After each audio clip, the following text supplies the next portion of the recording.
तो ये पहला सवाल है कंपनी का, और ये कंपनी की आईएस और बैलेंस शीट का सवाल है। देखें, N limited is a trading business. ये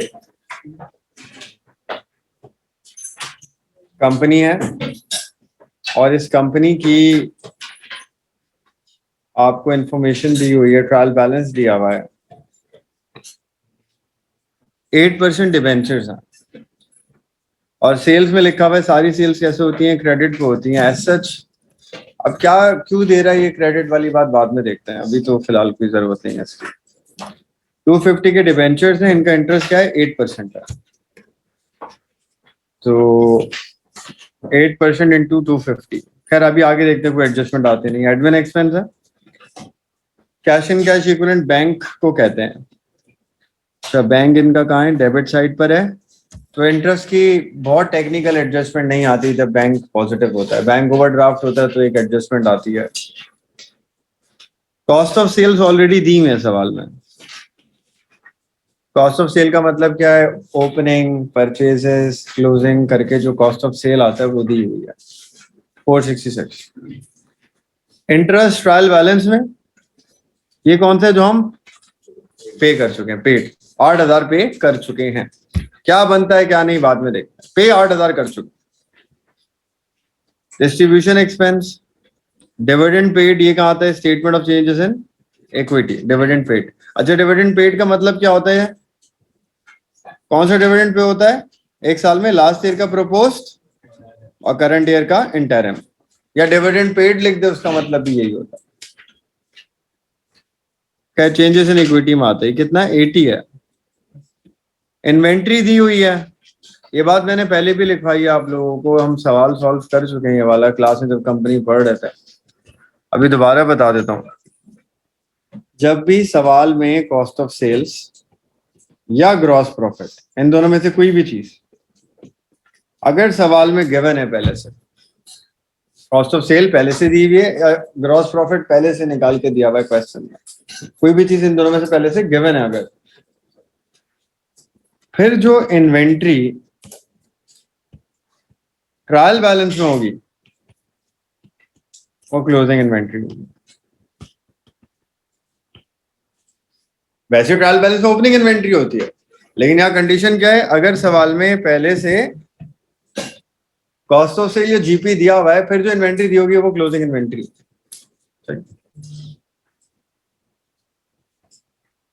तो देखें यहाँ पे कॉस्ट ऑफ सेल थी सवाल में, इन्वेंट्री, डेट भी देख लें ना साथ में, डेट भी देख लें।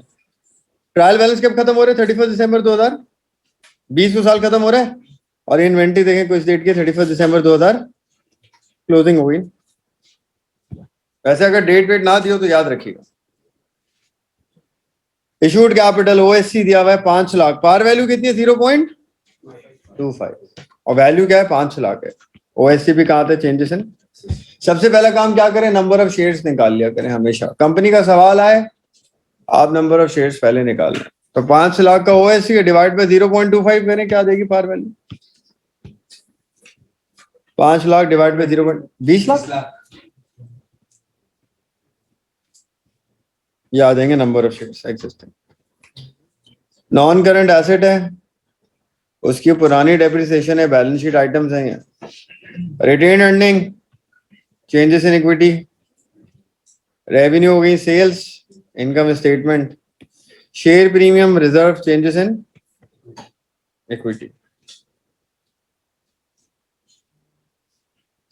ट्रेड पेएबल, क्रेडिटर्स हैं, और ट्रेड रिसीवेबल डेटर है, ये सब दिए। पहली एडजस्टमेंट, एडमिन एक्सपेंसेस में इंश्योरेंस है 16,000 रुपए। कितने महीने के 16,000, 4 महीने के। 4 महीने पूरे कब होते हैं, 31 दिसंबर को पूरे होते हैं। तो उसने 16,000 रुपए 4 महीने के लिए दिए हैं, और वो 4 महीने 31 जनवरी में खत्म होते हैं। इन एडजस्टमेंट से हम क्या देखते हैं, हमारा साल कब खत्म हो रहा है, और उस साल जो हमारा खत्म हो रहा है उसके बाद कितने ऐसे महीने आ रहे हैं साल खत्म होने के बाद जिनकी पेमेंट वो कर चुका है प्रीपेड। जैसे हमारा साल कब खत्म हो रहा है, 31 दिसंबर को खत्म हो रहा है, और ये पेमेंट कब की कर चुका है, 31 जनवरी की पेमेंट कर चुका है। साल दिसंबर में खत्म हो रहा है, पेमेंट जनवरी तक की हुई है। तो कितने ऐसे महीने हैं जो साल खत्म होने के बाहर निकल रहे हैं प्रीपेड? एक महीने। तो साल 31 दिसंबर को एंड हो रहा है, पेमेंट हुई है जनवरी के महीने में हुई। भाई दिसंबर तक वो पैसे दे देता, हिसाब बराबर हो जाता। उसने दिसंबर तक के तो क्लियर करे ही करे, जनवरी भी क्लियर कर दिया, जनवरी तो आया ही नहीं है, साल तो दिसंबर में खत्म हो रहा है, हिसाब किताब दिसंबर तक का कर रहे हैं, पेमेंट जनवरी की भी हुई है। तो दिसंबर में साल खत्म हो रहा है, जनवरी की पेमेंट हुई है, जनवरी की एक्स्ट्रा पेमेंट है, वो क्या है, वो प्रीपेड है, तो एक महीने का प्रीपेड बनता है। अगर फेब तक की पेमेंट हुई होती, साल दिसंबर में खत्म हो रहा है, जैन फेब 2 महीने का प्रीपेड होता, मार्च तक की पेमेंट होती 3 महीने का प्रीपेड होता। जिस दिन साल खत्म हो रहा है वो महीना वर्सेस पेमेंट कौन से महीने तक की हुई है जो साल के बाहर निकल रहा है खत्म होने के बाद, वो प्रीपेड। ना एक महीना निकल रहा है जनवरी प्रीपेड, तो हम यहाँ प्रीपेड की वर्किंग क्या करेंगे, 16,000 रुपए 4 महीने के हैं, डिवाइड बाय 4, एक महीने के कितने हो गए, अब वैसे भी एक ही महीने का प्रीपेड है ना, तो क्या प्रीपेड आ जाएगा। तो इन एडजस्टमेंट में आपने क्या देखना है, ईयर एंड कब हो रहा है, कौन से महीने में, और उसके बाद कितने एक्स्ट्रा महीनों की पेमेंट हुई है, ईयर एंड होने के बाद कितने एक्स्ट्रा महीनों की पेमेंट हुई है, वो प्रीपेड। यहाँ एक ही महीने की थी जनवरी की, तो एक महीने का 4,000 प्रीपेड। ये बोलता नहीं है प्रीपेड के लिए, एडजस्टमेंट में खुद पढ़ना पड़ता है। वो इसी तरह कहता है कि ये इतना खर्चा बन रहा है और इतने महीने तक की पेमेंट हो चुकी है। तो साल किस महीने में खत्म हो रहा है, 31 दिसंबर में, पेमेंट कहाँ तक की कर चुका है वो, 31 जनवरी की। साल खत्म होने के बाहर कितने महीने निकल रहे हैं, एक महीना प्रीपेड, यहाँ से प्रीपेड है। तो 4,000 प्रीपेड है, किसका, एडमिन एक्सपेंस का। एडमिन एक्सपेंस में से माइनस करेंगे, बाद में याद दिला देगा, सही है। नंबर 2, एनसीए पे डेप्रिसिएशन लगानी है 25%, आरबीएम। फिर जो डेप्रिसिएशन आ जाएगी उसका 20% डिस्ट्रीब्यूशन में डालना है, 80% एडमिन में डालना। निकाल लेते हैं डेप्रिसिएशन भी अभी। ऊपर देखें एनसीए कितने का, 1140 कॉस्ट है, पीएफडी कितनी है उसकी, 140, तो कितनी आ गई नेटबुक वैल्यू, 1000। इस पे लगा देंगे 25% है, डेप्रिसिएशन रिड्यूसिंग था ना, इसलिए हमने पहले पुरानी माइनस करी फिर लगाया। कितनी आ गई डेप्रिसिएशन, 250 आ गई डेप्रिसिएशन, साल की डेप्रिसिएशन। अब इस साल की डेप्रिसिएशन को डिवाइड करना है, कंपनी है ना, कंपनी में खर्चे डिवाइड होते हैं, या तो एडमिन या डिस्ट्रीब्यूशन। तो ये डेप्रिसिएशन जो निकला है किधर जाएगा, उसने बताया 20% डिस्ट्रीब्यूशन में जाएगा, कितना बन रहा है 50, अब बाकी 80% एडमिन खर्चों में ऐड होगा। ये हो गया। फिर आगे कह रहा है the account of a credit customer 3,000 should be written off to admin expenses. Bad debt हो रहा है और उस बैड डेट को एडमिन एक्सपेंस में डालना है, इसमें प्लस करना है, एडमिन में प्लस हो जाएगा। और बैलेंस शीट में डेटर से ये माइनस भी होगा, bad debt, bad debt debtor से माइनस होगा। क्यों माइनस होगा, क्योंकि एडिशनल इंफॉर्मेशन में है बैड डेट, इसलिए। देखो है तो ये खर्चा, एडमिन एक्सपेंस भी क्या है, खर्चा। खर्चा और खर्चा आपस में क्या होंगे, प्लस होंगे, तो ये एडमिन एक्सपेंस में इसलिए प्लस। तो बैड डेट एक और खर्चा हो गया, लेकिन कंपनी में क्या करना है, या तो एडमिन या डिस्ट्रीब्यूशन किसी एक में डालना है, तो समझ लो इसको एडमिन में डालना। जब इस खर्चे को एडमिन खर्चे में डालेंगे तो खर्चा और खर्चा क्या हो जाएगा, प्लस।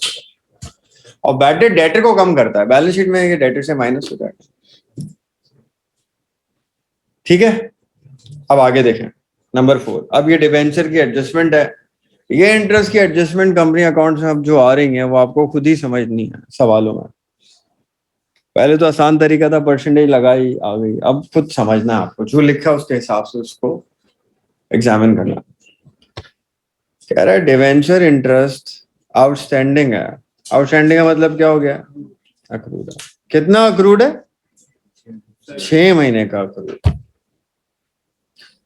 डायरेक्टर ने नए डिवेंचर इशू करे हैं, कब करें भाई, 50,000 के पहली अक्टूबर। इसका मतलब क्या? पहली अक्टूबर को डिबेंचर इशू करना, मैंने आपको लिखवाया, डिबेंचर इशू करने का मतलब होता है लोन लिया है, उधार बढ़ गया है और उधार लिया है। तो 50,000 का और उधार लिया है हमने। कब लिया? पहली अक्टूबर को। अब देखें,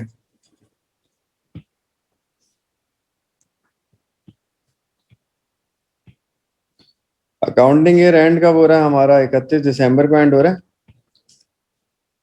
वो बोल रहा है यार, ये जो पहली अक्टूबर आई ना, इसको हमने 50,000 के डिबेंचर और ले लिए थे। हैं कितने ट्रायल बैलेंस में? देखें, ये देखें कितने डिबेंचर है, देखें 250। तो आज आखिर में 2.5 लाख के डिबेंचर है सब कुछ होने के बाद। तो आज तो 2.5 लाख के डिबेंचर है। शुरू से 2.5 लाख थे? नहीं, शुरू से 2.5 लाख नहीं थे। अक्टूबर में 50,000 का उधार और बढ़ गया था। अगर ये 50,000 का उधार हटा दें 2.5 लाख में से, तो कितना उधार होगा शुरू से? तो शुरू से उधार कितना था हमारे ऊपर? तो स्टार्ट ऑफ द ईयर उधार था 2 लाख का, अक्टूबर तक पहुंचे 50,000 का उधार और ले लिया, तो टोटल उधार कितना हो गया? 2.5 लाख। तो आज साल के आखिर में कितना है? 2.5 लाख। इस तरह है 2.5 लाख। तो शुरू में डिबेंचर 2 लाख थे, अक्टूबर में आके 50,000 का उधार और ले लिया, डिबेंचर और आगे, तो टोटल साल के आखिर तक कितना उधार हो गया? 2.5 लाख हो गया। अब जितना उधार जितने टाइम तक रखा उतना इंटरेस्ट देना। इसका मतलब क्या हुआ है कि जो 2 लाख का उधार है 8% लिखा हुआ था, ये पूरे साल नहीं रहा। ये कितने टाइम तक रहा है उधार हमारे ऊपर? 2 लाख पहली अक्टूबर से पहले तक। 1 अक्टूबर से पहले तक हम पे उधार कितना है? 2 लाख।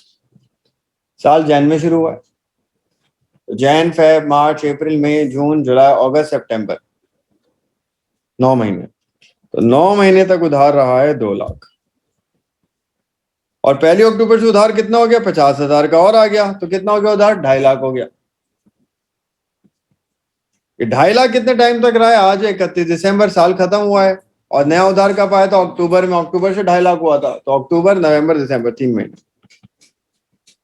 9 महीने का कितना बन गया? 12,000। और 3 महीने का 5,000। पूरे साल का कितना बन गया? ये है इंटरेस्ट जो बनता है, ये जाएगा एक्सपेंस।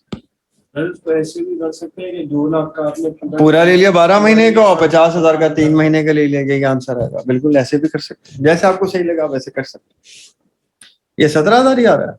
जी जी ठीक है, ये एडजस्टमेंट है सारे। सही है, इसमें कोई मसला किसी को? और 17,000 में से हमने पे कितना करा है? ट्रायल बैलेंस में देखें, ये पे करा 8,000 पे करा। तो 17 में से 8 दे दिया, कितना रह गया? 9 लायबिलिटी में चला गया। वो बैलेंस शीट के लिए। इनकम स्टेटमेंट के लिए, एक्सपेंस के लिए यहाँ कितना आएगा? 17। एक्सपेंस में 17 आएगा, खर्चा 17 का है।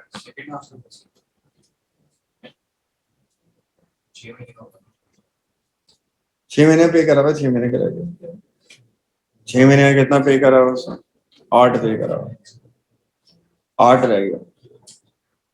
9 कैसे रह रहा है फिर? 50,000 वाला जो नया आया वो भी रह गया।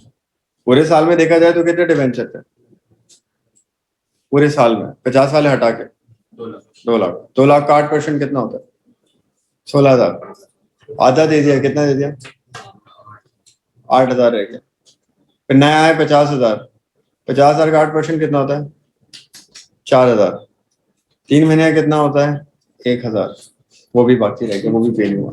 तो 8 पुराने वाले के इंटरेस्ट रह गया और 1 इसका रह गया, 9 रह गया। तो उस चक्कर में नहीं पढ़ो, आसान तरीका ये। इंटरेस्ट हमने कैलकुलेट कितना करा? 17,000। इसमें से पे कितना हो गया है? वो ट्रायल बैलेंस में होता है, कितना है वो? 8,000। रह कितना गया? ये लायबिलिटी इंटरेस्ट 17 पूरा जाएगा इनकम स्टेटमेंट में, पे हो जाता है, वो कहीं नहीं जाता। उसको नेट ऑफ करके ही देख लिया, रह कितना गया जो पे नहीं हुआ, ये लायबिलिटी में जाता है बैलेंस शीट। अच्छा भाई, और कोई एडजस्टमेंट तो नहीं है, अब हमें बनानी है इनकम स्टेटमेंट। सही है, आप लोग यार थोड़ी हेल्प करें कैलकुलेशन में। सबसे पहले आ जाएंगी सेल्स।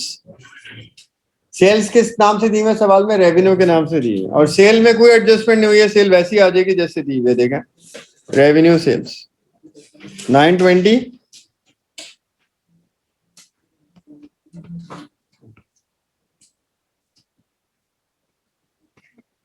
कॉस्ट ऑफ सेल में कोई चेंजेस आएंगे? उसने बोला हो यार कोई गलती करी हुई थी, कॉस्ट ऑफ सेल ज्यादा हो रही है, कम हो रही है, ओपनिंग स्टॉक में, परचेजेस में, क्लोजिंग स्टॉक में कोई गलती होती तो कॉस्ट ऑफ सेल चेंज होती है। कोई एडजस्टमेंट कुछ नहीं है कॉस्ट ऑफ सेल की, उतनी आ जाएगी। कितनी दी है कॉस्ट ऑफ सेल सवाल में? 466।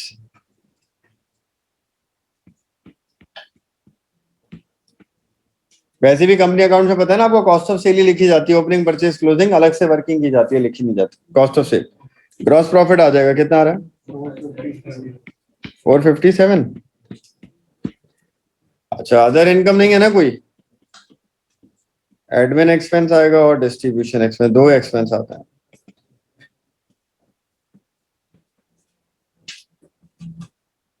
एडमिन की वर्किंग कर लेते हैं, हाँ दी है ना इसने। एडमिन एक्सपेंस पहले से कितना दिया भाई देखें? 171। 171 का एडमिन पहले से दिया हुआ। एडमिन में क्या क्या आया था? एक आया था एडमिन में ये डेप्रिसिएशन का 200, एक आ गया था प्रीपेड 4000, एक आ गया था बैड डेट 3000। तो प्रीपेड माइनस होता है, 4000 का प्रीपेड तो मैंने माइनस कर दिया। डेप्रिसिएशन खर्चा है, खर्चा खर्चे में प्लस होता है। कितना डेप्रिसिएशन था? 2 लाख, डेप्रिसिएशन प्लस कर दिया। बैड डेट भी प्लस होता है, कितना था? 3000। और कोई adjustment? Distribution expense, distribution cost 63 दी हुई है।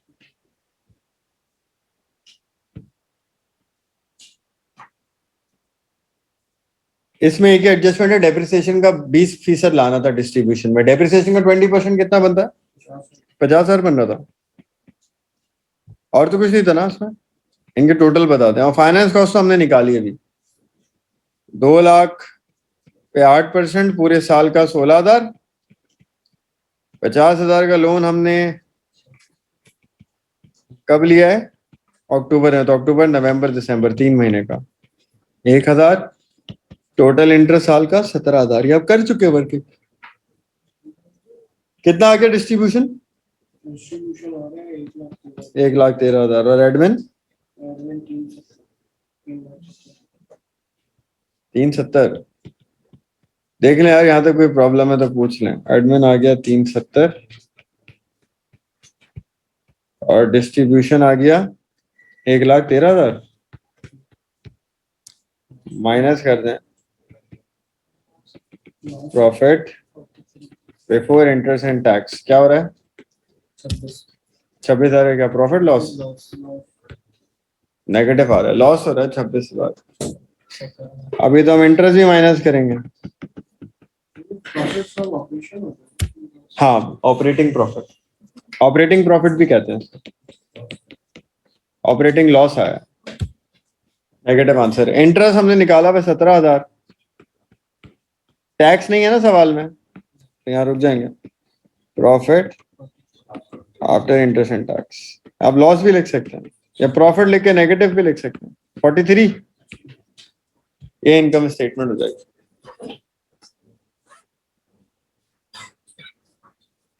देख ले यार कोई प्रॉब्लम है इसमें? सर जो पे किया हुआ इंटरेस्ट जो चाहेगा इसमें क्या उसमें ऐड करेंगे? नहीं, तो परसेंटेज से निकाल लो, कैलकुलेशन करके से वही डालो।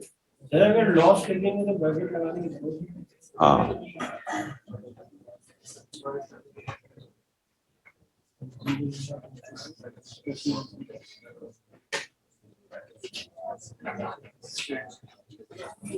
सर ये 9,000 नहीं आ रहा था?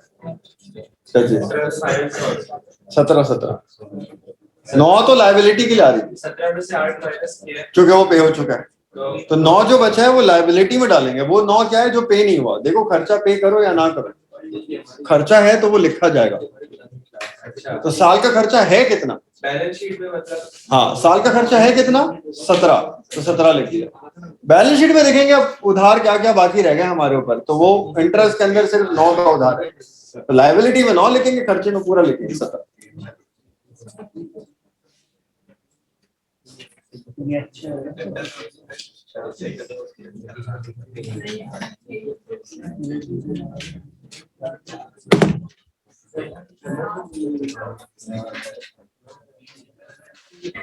देख ले यार, यहाँ तक कोई प्रॉब्लम है किसी को? आगे चले।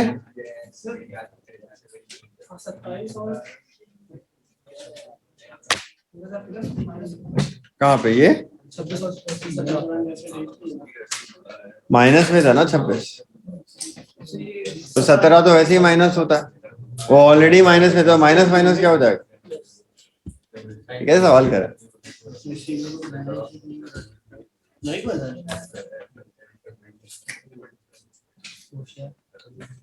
यार जूम वालों, आप लोगों को कुछ पूछना जो ऑनलाइन क्लास ले रहे हैं? हैंड रेस कर ले अगर किसी का कोई सवाल है। हम आगे राइट इशू पे चलते हैं। राइट इशू की एडजस्टमेंट इसमें थोड़ी सी टेक्निकल है। अच्छा, अब जो हम राइट इशू के आगे एडजस्टमेंट करेंगे ना, वो समझ लीजिएगा, वो हर सवाल में वो वैसे ही दे रहा है। बहुत 2-4 चीजों पे ध्यान रख के वो कैलकुलेशन देखनी पड़ेगी। जी खजर भाई पूछे।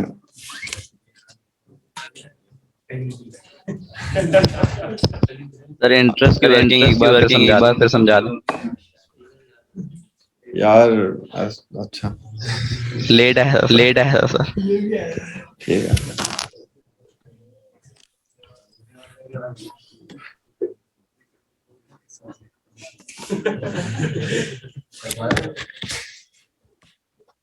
यार इंटरेस्ट की एडजस्टमेंट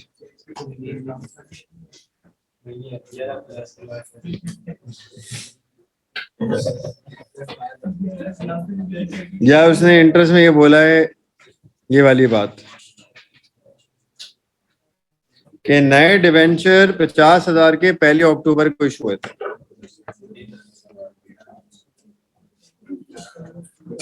तो उसमें हमने बात करी थी, आज जो डिवेंचर हैं ट्रायल बैलेंस में साल के आखिर का डेटा होता है यार, तो वो कितने 2.5 लाख है, और 50 के इसने अक्टूबर में इशू करे, तो पहले कितने थे? 2.5 लाख। 50,000 डिवेंचर इशू होने के बाद हुए हैं आज आखिर में। 50 से पहले कितने होंगे? 2 लाख होंगे। तो 2 लाख पहले के, 50,000 नए इशू हुए, तो टोटल कितने हो गए? 2.5 लाख हो गए। 2 लाख कौन से हैं? 2 लाख पूरे साल तक रहे हैं। 50,000 कौन से हैं? जो अक्टूबर में आए, अक्टूबर, नवंबर, दिसंबर। तो 50,000 वालों पे 3 महीने का इंटरेस्ट कैलकुलेट होगा, 2 लाख पे पूरे साल का कैलकुलेट होगा। इस तरह भी आप कर सकते हैं। 2 लाख इंटू 8% पूरे साल का 16,000। 50,000 इन पे भी 8%, लेकिन अक्टूबर, नवंबर, दिसंबर 3 महीने का 1,000। 16 और 1 प्लस क्या, कितना आ गया? 17,000। ये थी। अच्छा, अब इधर इसको देखें। ऑन 1 जुलाई 2020 साल दिसंबर में खत्म हो रहा है। साल कब खत्म हुआ है? और ये कौन सी डेट की बात कर रहे हैं? 1 जुलाई की। ये 3 दफा इस तरह का एडजस्टमेंट आ चुका है पेपर के अंदर, समझेगा क्या? On 1 July 2020, the directors had decided to make a right issue of 2 ordinary shares for every 3 held. हर 3 पर 2 ये होता है। हर 3 शेयर पे 2 शेयर दे रहे। कितने का दे रहे? 0. और पार वैल्यू वहां कितनी थी? हमने निकाली 0.2 दी हुई थी। Sorry, the right issue was fully subscribed. अब इसको बहुत ध्यान से समझो। 2 बातें करता है एग्जामिनर। नंबर 1, एग्जामिनर कहता है कि राइट इशू हुआ, इसकी एंट्री हम लिखना भूल गए,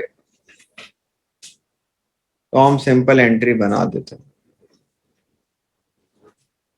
दूसरी बात वो कहता है राइट इशू हो चुका है, हम लिख चुके हैं, सवाल में जो ओएससी वगैरह दिया हुआ है उसमें वो राइट इशू मिल चुका है, लेकिन आप बैकवर्ड वर्किंग करके निकालें वो कितना था, दो अलग बातें हैं। पहली बात क्या है, वो कहता है राइट इशू हो रहा है, एग्जाम्पल दे रहा हूं, एंट्री बनाना भूल गए तो आप एंट्री बना दो, तो हम थक करके डिवाइड बाय 3 × 2 करके एंट्री बना देते हैं।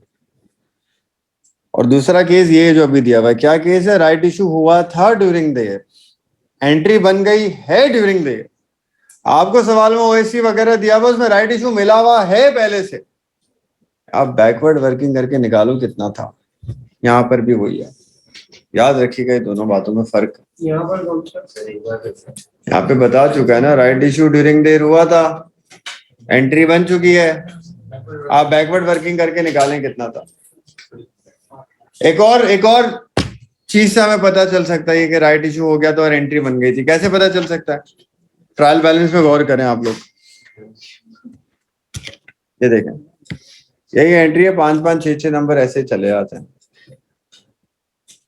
ये देखें, अब आप एक चीज पे गौर करें, ऑर्डिनरी शेयर कैपिटल डेट क्या लिखी हुई है, एट, अब इसको यहाँ एट 31 दिसंबर लिखने की क्या जरूरत है, से बोल दो ओएससी है, ऊपर है ना 31 दिसंबर, ये फिर भी कह रहा है ओएससी एट 31 दिसंबर 5 लाख, इसका मतलब साल के आखिर की वैल्यू 5 लाख है भाई।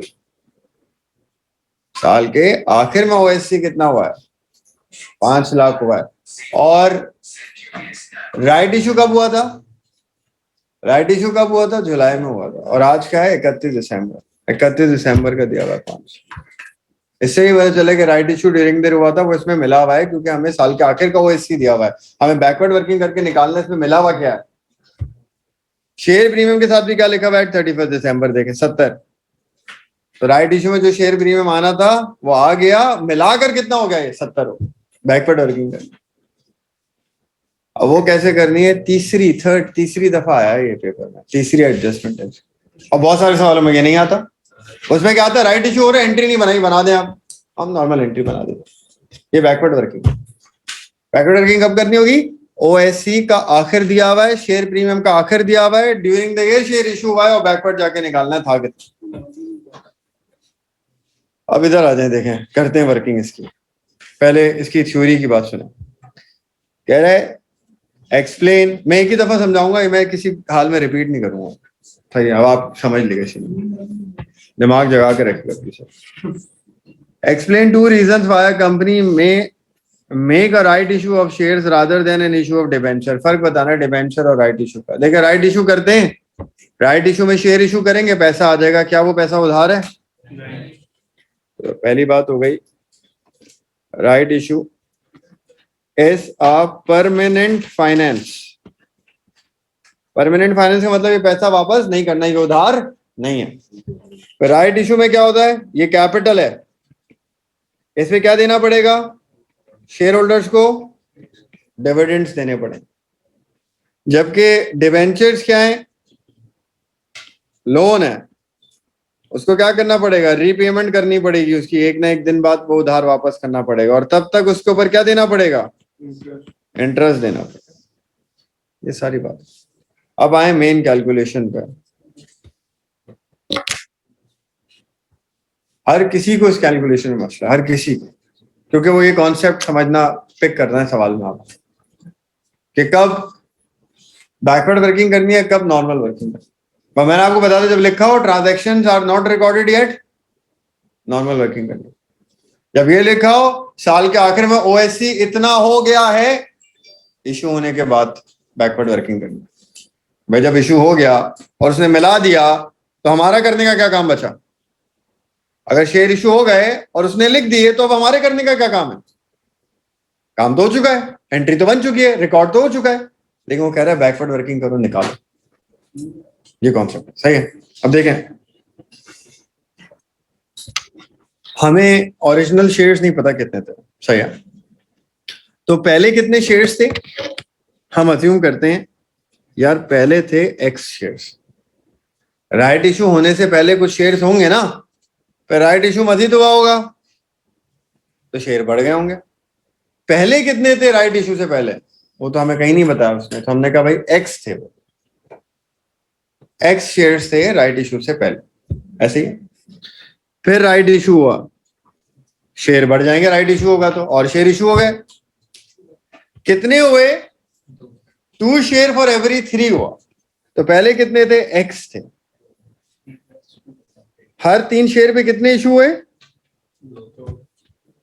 तो पहले थे एक्स एग्जिस्टिंग शेयर, उन एक्स पे जो एग्जिस्टिंग थे उन पे लगा होगा 2 share for every 3 divide by 3 into 2। जो पहले से शेयर होते हैं उन्हीं पे लगता है ना 2 फॉर 3। तो पहले से कितने थे? पहले से शेयर थे एक्स, उस एक्स पे ही लगा डिवाइड बाय 3 इंटू 2। तो ये हो गया राइट इशू। देखें ये हो गया राइट इशू, ये हो गया राइट इशू। ये रहे ओरिजिनल शेयर्स। तो ओरिजिनल होगा एक्स और राइट इशू क्या हो गया? एक्स का जो वो टर्म बोल रहा है 2 फॉर एवरी 3, तो इंटू 2 डिवाइड बाय 3 होगा।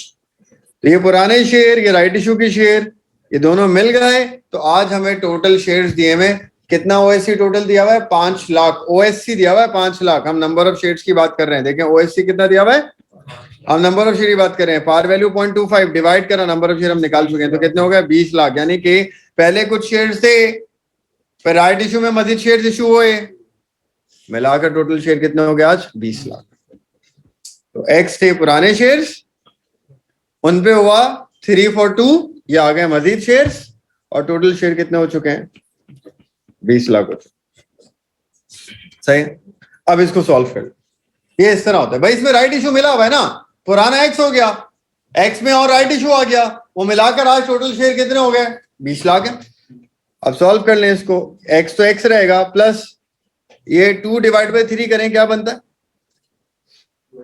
0.66 कुछ बनता है ना, 6667 बनता है। ठीक है, एक्स यार कुछ नहीं है तो ये 1x हो गया, एक्स यार कुछ नहीं तो 1x हो गया ना, प्लस 2 डिवाइड बाई 3 करें तो क्या होता है? 0.6667 आता है। तो 0.6667x हो गया। मतलब 1x पहले ओरिजिनल इशू थे, फिर 0.667x क्या हो गया? राइट इशू हो गया। ये प्लस हो गए, टोटल शेयर कितने हो गए? 20 लाख हो। इसको सॉल्व कर लें, ये हो गया 1.6667, 2 बार 6 लिखा है तो 2 बार कर लें जैसे सही लगे, इनटू 20 लाख, डिवाइड करते हैं वहां ले आके।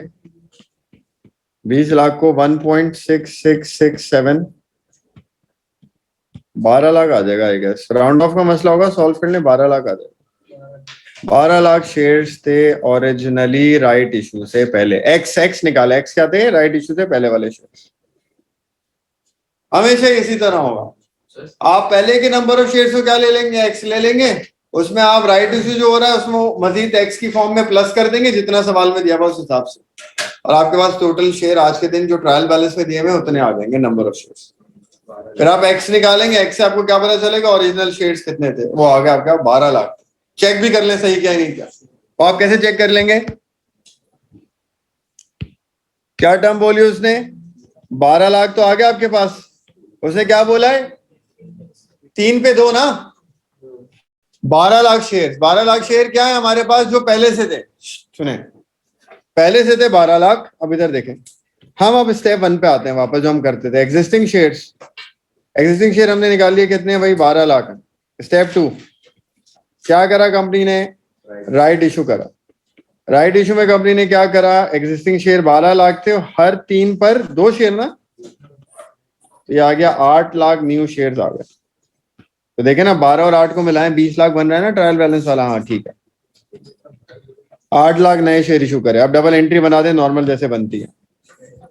बैंक डेबिट, राइट इशू है, बोनस में बैंक नहीं आता, बाकी सब में बैंक आता है। राइट इशू है, बैंक डेबिट होगा। 8 लाख मल्टीप्लाई बाय शेयर कितने के देते? उसमें 0.3 का ना, देखें एंट्री कितने शेयर थे? 0.3 का। तो 8 लाख इंटू 0.3 कितना हो गया? 240। OSC 8 lakh into par value 0.25। OSC में पार वैल्यू आती है ना, शेयर प्रीमियम 0.05। कितना बना 8 लाख इंटू 0.25? कैलकुलेशन कर लें हमारे, 2 लाख। और शेयर प्रीमियम कितना आ गया? 40,000। ये एंट्री बनी होगी राइट इशू की। बैंक में आए होंगे 240, ओएससी में आए होंगे 2 लाख और शेयर प्रीमियम में आए होंगे 40 राइट इशू की वजह से। ठीक है, लेकिन ये सब कुछ ट्रायल बैलेंस में ऑलरेडी हुआ है, हमें आखिर की वैल्यू दी, इन सब के बाद की वैल्यू दी। फिर आगे रिक्वायरमेंट पढ़ते हैं क्या है। हमें फिर एंट्री नहीं बनानी थी। नहीं, पहले इसने रिक्वायरमेंट देखो क्या है, calculate the amount raised bye right issue. Entry मांग रहा है, बैंक मांग रहा है, बैंक कितना आएगा राइट इशू से, ये रहा 240, इसका आंसर है 240। आप डबल एंट्री बनाएंगे, आपकी सारी कैलकुलेशन क्लियर हो जाएगी। आप वो मांगे ना मांगे, आप डबल एंट्री जरूर बना लें जब बैकवर्ड वर्किंग कर रहे हो तो 2,40,000 बैंक आ गया, ये आंसर है उसका। नेक्स्ट रिक्वायरमेंट क्या है इसकी, कह रहे हैं चेंजेस इन इक्विटी बनाओ। अब इधर देखें, ये बनाते हुए हम बैलेंसेस जो पहले से होते हैं बीडी में डालते हैं। अब आप ट्रायल बैलेंस में आए ओएससी पिक करने के लिए, आपने ट्रायल बैलेंस में आके ओएससी देखा कितना है, 5 लाख। नहीं, ये तो साल के आखिर का है, ये ब्रॉड डाउन थोड़ी है। इस सवाल में तो हमें ओएससी कौन सा दिया हुआ है, साल के आखिर का दिया हुआ है। 500 तो आखिर का है, बीडी थोड़ी है ये 500। खैर हमें पता है इस सवाल में ये सीडी है आखिर का। शेयर प्रीमियम भी इस सवाल में क्या है, ये आखिर का। तो सीडी में लिख देते हम, कितना हो चुका है भाई राइट इशू होने के बाद, 500 हो चुका है ओएससी। शेयर प्रीमियम कितना हो चुका है, 70 हो चुका है। बाकी चीजें बीडी हैं, चेक करते हैं। सबसे पहले ब्रॉड डाउन, ओएससी का नहीं पता, शेयर प्रीमियम का नहीं पता, सीडी पता हमें, बीडी नहीं पता। रिटेन प्रॉफिट का बीडी दिया हुआ है, रिटेन प्रॉफिट देखिए 1 जनवरी, ये बीडी दिया हुआ है कितना है, 129, ये नॉर्मल दिया हुआ है। ये आ गया 129। हमने लिखा यहाँ पे पहले profit after interest and tax, loss आया था 43 का लॉस था ना, माइनस कर दिया। इस सवाल में डिविडेंड्स भी दिए हुए 80 के, माइनस कर दिया। अब क्या हुआ भाई, राइट इशू हुआ है। राइट इशू हम निकाल चुके हैं, एंट्री भी बना चुके हैं। राइट इशू में देखिए बैंक को तो छोड़ दें, चेंजेस इन इक्विटी में नहीं आता बैंक।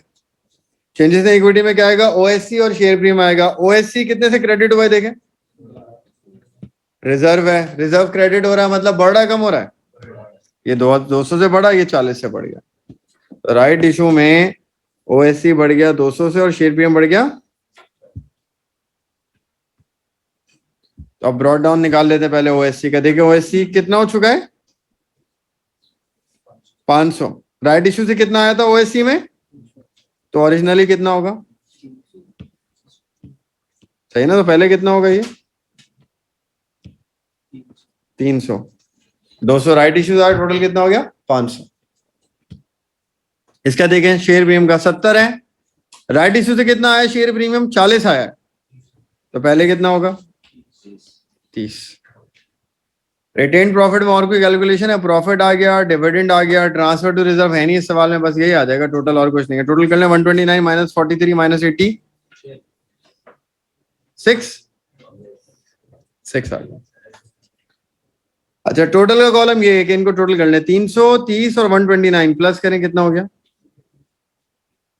330, 430, 459 माइनस इधर इसको कर लें, माइनस 43 आ रहा है, माइनस 80 आ रहा है, और इसको प्लस कर लें 200 और 40, 240 आ रहा है, 576 का टोटल बन गया। खैर टोटल कॉलम कभी देता है कभी नहीं देता है, इतना खास नहीं है, ये मेन बाकी है। ये चेंजेस इन इक्विटी बन जाएगी, क्योंकि इस सवाल में ओएससी और शेयर प्रीमियम का क्लोजिंग दिया हुआ था, तो हमने वो सीडी में डाला, ड्यूरिंग द ईयर की ट्रांजैक्शन डाली और बैकवर्ड जाके बीडी निकाली।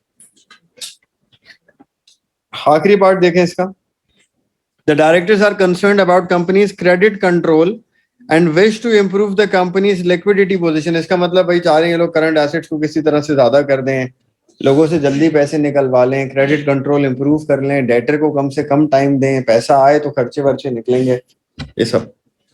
दे are considering a proposal to offer a 5% cash discount to customers for settlement with in 30 days on all invoices of more than 2000। वो कह रहे हैं यार 2000 से ऊपर जिसने हमसे खरीदारी करी है ना, जो 2000 से ऊपर का डेटर बन रहा है, उन सबको हम ऑफर देंगे कि अगर वो 30 दिन में पैसे दे देते हैं, हम उनको 5% डिस्काउंट देते। अगर वो 30 दिन में पैसे देते हैं तो।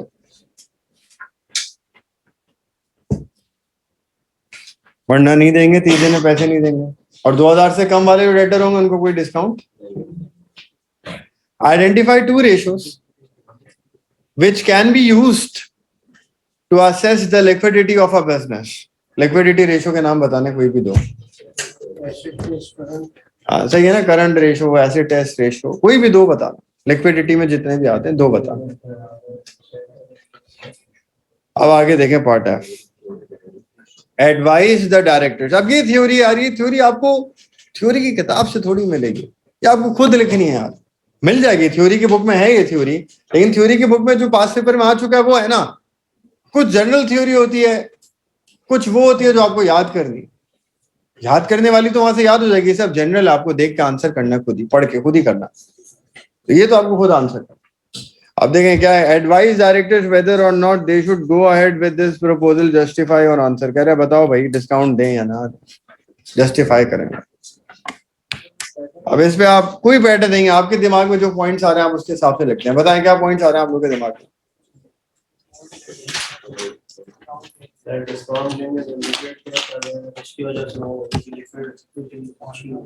देखिए नंबर 1, डिस्काउंट ऑफर करेंगे तो क्या होगा? कैश फ्लोस इंप्रूव हो जाएंगे, क्रेडिट कंट्रोल इंप्रूव हो जाएगा, पैसे आ जाएंगे आप लोग के पास। बैड डेट्स, बैड डेट्स कम हो जाएंगे। बैड डेट्स क्यों कम हो जाएंगे? अबे आज तो पढ़ लो। बैड डेट्स कम हो जाएंगे क्योंकि जब आप लोगों को ज्यादा टाइम देते ना, उधार ज्यादा टाइम का दे देते हैं तो वो बैड डेट हो जाता है। जब आप 1 महीने का टाइम दे रहे हैं, डिस्काउंट ऑफर कर रहे हैं, जल्दी जल्दी पैसे ले रहे हैं, तो बैड डेट के चांसेस कम हो जाएंगे। ये नहीं कह सकते आप डिस्काउंट से बैड डेट खत्म हो जाएगा, लेकिन चांसेस रिड्यूस हो जाएंगे उसके। तो आप बताएं और क्या पॉइंट्स आएंगे? हाँ, डिस्काउंट अलाउड आएगा एक्सपेंस में, डिस्काउंट अलाउड बढ़ जाएगा जिससे हमारा एक्सपेंस बढ़ जाएगा, जैसे हमारा प्रॉफिट कम हो जाएगा वैसे ही लॉस में है, मतलब लॉस मजीद बढ़ सकता है। और क्या पॉइंट्स आएंगे इसमें?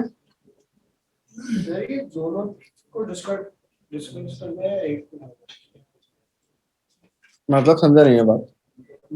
पॉजिटिव साइड डिस्काउंट देना चाहिए, उसको डिस्कस करना, डिस्काउंट नहीं देना चाहिए, दोनों को।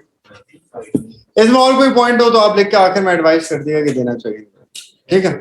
अब ये तो जनरल सी थ्योरी है ना, इसको आपको अपने दिमाग से लिखना। Jack owns a wholesale business, he makes sales on credit, सब उधार पे बेचता है वो। Explain why it may be important for a business to maintain PBT. PBT क्यों बनाते हैं? अकाउंटिंग कॉन्सेप्ट ये जो लिखवाए हुए थे, ये थ्योरी है जो याद करने वाली थी। पीबीटी में क्या लगता है? प्रूडेंस कॉन्सेप्ट लगता है और मैचिंग लगता है। 2 मार्क्स का तो उससे प्रूडेंस ही लिखते हैं और एक्सप्लेन करते हैं उसको। A business should record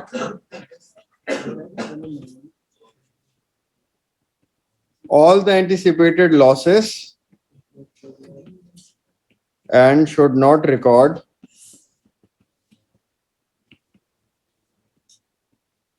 any gains until realized। होने वाले लॉसेस पहले ही लिख लेने चाहिए। तो बैड डेट पहले से लिख लेते हैं, जो बैड डेट पहले से लिख लेते हैं वो क्या कहलाता है? पीबीडी। अब आ जाए सेकंड पार्ट पे, जल्दी सुने। Zach has prepared an aged schedule of debtors at 31st December 2020। Debtor की एज निकालिए। एज का मतलब कौन से डेटर को 2 महीने हो गए हैं उधार वापस नहीं करा, किसको 60 दिन हो गए हैं, किसको अभी तक 30 दिन हुए हैं, कौन सा डेटर कितना पुराना है। हम अपने डेटर्स को तोड़ लेते हैं डेज के हिसाब से, वो डेटर्स एज एनालिसिस कहलाता है। देखिए पहला, लेस देन 1 मंथ। सुने, लेस देन 1 मंथ का मतलब क्या है? ये वो डेटर है जिनको अभी तक 1 महीना भी नहीं हुआ। हमने इनको सामान बेचा है, उधार दिया है, और इनको उधार दिए हुए अभी तक 1 महीना भी पूरा नहीं हुआ, 30 दिन भी पूरे नहीं हुए। ऐसे कितने 34,200 के डेटर हैं और हमें क्या लग रहा है इसमें से कितने भागेंगे 1% भागेंगे। 1 महीने से 3 महीने हो गए पैसे नहीं दिए अभी तक, 6680 के हैं, 5% हमें लग रहा है भाग जाएंगे। और 4 महीने से 6 महीने का टाइम हो चुका है, 2130 रुपए अभी तक नहीं मिले, 10% हमें लग रहा है इसमें से बैड डेट हो जाएंगे। प्रोविजन की परसेंटेजेस आ गए। In addition to accounts had been outstanding for over 6 months, ये दो वो हैं जिनको 6 महीने से ऊपर हो गया पैसे नहीं दिए, तो इसमें वो प्रोविजन नहीं लगाएगा मेरे ख्याल से, इसको बैड डेट में ही डाल देगा। देखते हैं। Zach's policy is to write off irrecoverable any amounts outstanding for more than 6 months, जिनको 6 महीने हो गए ना उनको वो बैड डेट में डाल देता है। वो कहता है यार जिसने 1 महीने में नहीं दिए, 4 महीने में नहीं दिए, तो 6 महीने हो गए, अब ये क्या देंगे, बैड डेट में डाल दो उनको। तो वो डेटर्स जिनको मोर देन 6 मंथ्स होते हैं उनको बैड डेट में डाल देता है। तो ये दो बैड डेट में जाएंगे, उनको 6 महीने से ज्यादा होगा लिखा हुआ। Zach updates PBD at each financial year and based on the estimated percentage of irrecoverable bad debts. अब निकाल ले परसेंट, 34,200 पे 1% निकाले कितना बना 342 और 6680 पे 5% निकाले 334 पक्की बात है भाई, नहीं चेक कर लें 334 ना बस, और 213 इन तीनों को प्लस कर लेंगे, आ जाएगा आपका इस साल का पीबीडी कितना बन गया 600 800 880 880, ये आ गया आपका इस साल का प्रोविजन फॉर बैड डेट, जिस तरह उसने बोला उस तरह से। और ये दो हो गए बैड डेट। बैड डेट अलग होता है, प्रोविजन फॉर बैड डेट अलग होता है। कह रहे हैं बैड डेट की डबल एंट्री बना ले। बैड डेट एक्सपेंस है, टोटल रिसीवेबल्स इसको माइनस नहीं करेंगे 340 और 5 के, नहीं वो तो अलग है ना, वो उसने वो 1 महीने वाले थे, वो 3 महीने वाले थे, वो 4 महीने वाले थे, और ये वो हैं जो 6 महीने के बाद वाले, अलग है ना, पहले से अलग। कौन सा, नहीं स्पेसिफिक प्रोविजन अलग चीज होता है, ये बैड डेट है, इनको राइट ऑफ करना है, मतलब ये बैड डेट। बैड डेट कितना हुआ, इन दोनों को प्लस करें 340 और 510 कितना बना 850 का बैड डेट हो गया। तो एक्सपेंस हो गया 850 डेबिट और डेटर चले गए क्रेडिट। रिसीवेबल एक पी लिमिटेड और एक क्यू लिमिटेड क्रेडिट हो जाएगा, एक कितने से 340 से और एक 500, ये डबल एंट्री बन जाएगी। वो वाला इसी एक तो बंद करते सभी, कौन सा करना है, वो बंद करना है, वो बंद करना है, वो वाला कर दे बंद। कह रहे फर्क नहीं पड़ेगा, कूलिंग हो गई रूम में, संभाल लेंगे, ज्यादा हो रही है। और अगला एंट्री बना सकते हैं, बैड डेट डेबिट 340, पहला वाला data credit 340, bad debt debit 510, दूसरा वाला डेटा क्रेडिट 510, ऐसे भी कर सकते हैं। अब आगे सुने, state 2 ways in which the risk of bad debt may be reduced. Bad debt कम कैसे होंगे, कोई ना, अभी पढ़ के आए हम आगे। डिस्काउंट्स आप ज्यादा कर दें जल्दी पेमेंट्स के लिए, प्रॉम्प्ट पेमेंट्स के लिए, तो लोग जल्दी पैसे देंगे, बैड डेट कम हो जाएंगे। दूसरा क्या करें, आप लेट पेमेंट चार्जेस लगा दो, लेट पेमेंट करने वालों पे चार्जेस। देखो दोनों बातें हो गई ना, लेट वाले पे पैसे लग रहे, जल्दी वाले को डिस्काउंट मिल रहा है, तो दो फायदे हो गए।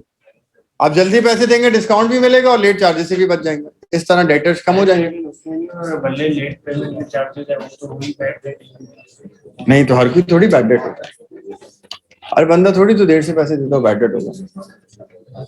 ऐसा भी होता है ना, बहुत सारे केसेस में ऐसा होता है, फॉर एग्जांपल उसने 1 महीने की फीस नहीं दी, 2 महीने की नहीं दी, 3 महीने की नहीं दी, अब 3-4 महीने की फीस जमा हो गई, अब वो कह रहे हैं यार मैं इतने सारे पैसे कहां से दूं, अब वो बैड डेट हो सकता है। आपने उसको 1 महीने पे रोक दिया, हो सकता है वो टाइम पे देता रहे, क्या हो सकता है उसने 1 महीने 2 महीने नहीं दिया, उसने आके दे दिया, फर्क है। अच्छा आगे एडिशनल इन्फॉर्मेशन देखें।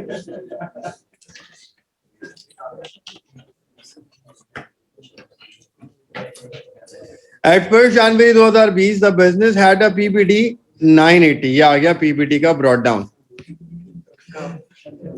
ये कह रहा है प्रोविजन फॉर बैड डेट का ओपनिंग बैलेंस साल के शुरू में जनवरी में ब्रॉड डाउन कितना था 980 था, तो provision for bad debt brought down 980, ये बीडी है 980,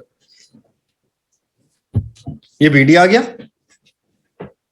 इस साल का पीबीटी हमने निकाला, ये देखें हमने इस साल का पीबीटी कितना निकाला 880,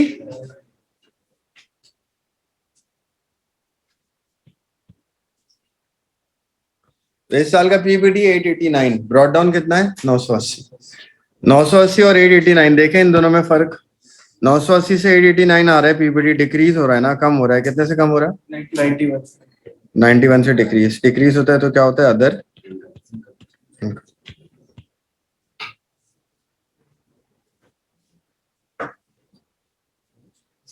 तो एडजस्टमेंट ये करनी है हमें, ठीक है। पीबीटी का टी अकाउंट बनाना है अब इसके बाद। अब सुने, सबसे पहले ब्रॉट डाउन आता है, पीबीटी के अकाउंट में सबसे पहले ब्रॉट डाउन आएगा क्रेडिट साइड पे हमेशा। पिछले साल वाला पीबीटी वो कितना है 980, एक बीडी आ गया। और पीबीटी के अकाउंट में दूसरी चीज क्या आनी है, इनकम स्टेटमेंट आना। वो क्रेडिट पे भी आ सकता है, डेबिट पे भी आ सकता है, डिपेंड करता है इंक्रीज है क्या डिक्रीज। अगर इस साल पीबीटी इंक्रीज हुआ है तो आईएस क्रेडिट साइड पे आता है, और अगर इस साल पीबीटी डिक्रीज हुआ है तो आईएस डेबिट साइड पे आता है। इस साल डिक्रीज हो रहा है ना, ऊपर आपने देखा है कितने से डिक्रीज हो रहा है, तो डेबिट पे आ गया आईएस, तो बीडी क्रेडिट पे आ गया, आईएस डेबिट पे, क्योंकि डिक्रीज हो रहा था। बैलेंस कर लें 980 और 980 और 91 का फर्क सीडी निकाल लें 8। अबे फिर तुम लोगों को नहीं समझ में आता यार, तो घर चले आया करो ना एक दूसरे के साथ। 1 घंटे में कहा तुम लोग की सारी चीजें बातें पूरी होंगी। 5 पेपर कर रहे हो, ये तो कहीं पे भी कर सकते हो तुम लोग क्लास में। 980 माइनस 91 कितना आ गया 889, ये सीडी आ गई पीबीटी अकाउंट। पेपर से 6 दिन पहले तो बंदा पढ़ लेता।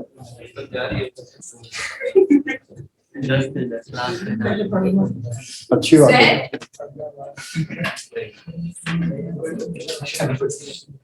889 पीबीटी का सीडी आ गया। इसके बाद state 2 factors that should be taken into account when setting a PPT.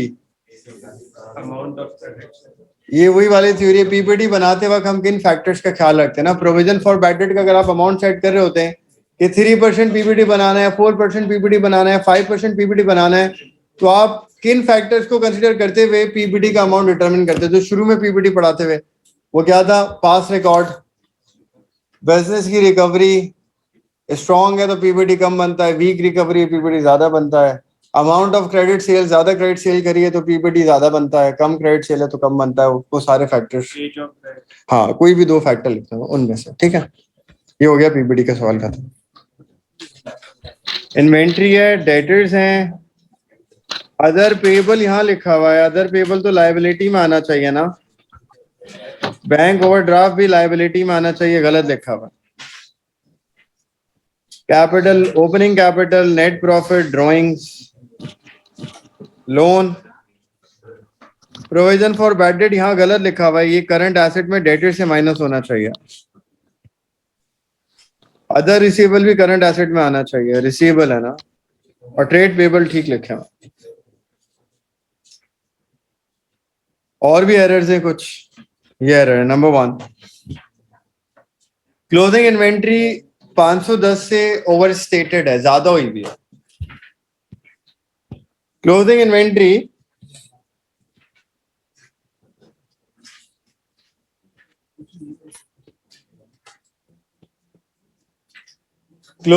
Inventory income statement के लिए इनकम है और बैलेंस शीट के लिए करंट एसेट है। उसने कहा है क्लोजिंग इन्वेंट्री ज्यादा हुई हुई है तो हमें क्लोजिंग इन्वेंट्री को कम करना पड़ेगा। क्लोजिंग इन्वेंट्री कम होगी तो 2 चीजें होंगी, नंबर 1 प्रॉफिट कम होगा क्योंकि क्लोजिंग इन्वेंट्री का इनकम है, क्लोजिंग इन्वेंट्री के दो रोल्स होते हैं, इनकम स्टेटमेंट के लिए क्लोजिंग इन्वेंट्री क्या इनकम है, और बैलेंस शीट के लिए क्लोजिंग इन्वेंट्री क्या है, करंट एसेट है। अगर हम क्लोजिंग इन्वेंट्री को कम कर रहे हैं, इनकम को कम कर रहे हैं, इनकम कम होगी, प्रॉफिट कम हो जाएगा। और नंबर 2, बैलेंस शीट में इन्वेंट्री करंट एसेट कम हो जाएगा।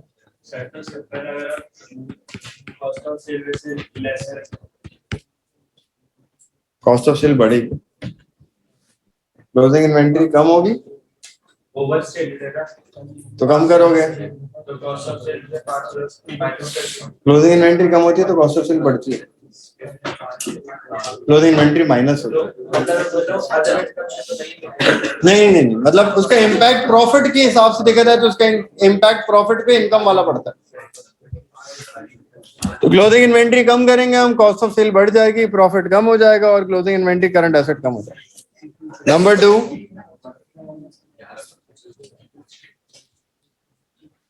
दूसरी बात ये कह रहा है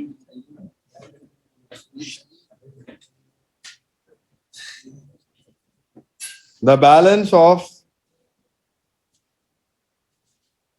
rent receivable account debit 220, rent receivable debit है, ब्रॉट डाउन डेबिट साइड पर है इसका 220, यानी कि रिसीवेबल इनकम होती है, इनकम इन एरियर्स है, डेबिट है, एसेट है, पैसे लेने लोगों से, डेटर है ये 220 का। हमने उसको गलती से अदर पेबल्स में डाल दिया है बैलेंस शीट के अंदर। तो यहाँ पे देखें ऊपर, ये जो अदर पेबल की वैल्यू है कितनी है, 700 है, इसमें 220 का वो डला हुआ है, हटा दें 220। और वो कहाँ होना चाहिए, रेंट रिसीवेबल है, करंट एसेट में, अदर रिसीवेबल में होना चाहिए, अदर रिसीवेबल में प्लस कर दें। अदर पेबल में डाला हुआ, अदर पेबल से हटा दें, अदर रिसीवेबल में डाल दें, जहां उसको डालना डेबिट है ना, एसेट। अदर रिसीवेबल में तो प्रीपेमेंट, एक्सपेंस की प्रीपेमेंट होती है और इनकम की एरियर होती है। इनकम एरियर एसेट होता है, एक्सपेंस प्रीपेड एसेट होता है। इनकम प्रीपेड लायबिलिटी होता है। सब्सक्रिप्शन याद करो, सब्सक्रिप्शन एरियर क्या होता है, एसेट, इनकम है, और सब्सक्रिप्शन प्रीपेड क्या होता है, लायबिलिटी। इनकम के केस में देखें ये होता है, सुने,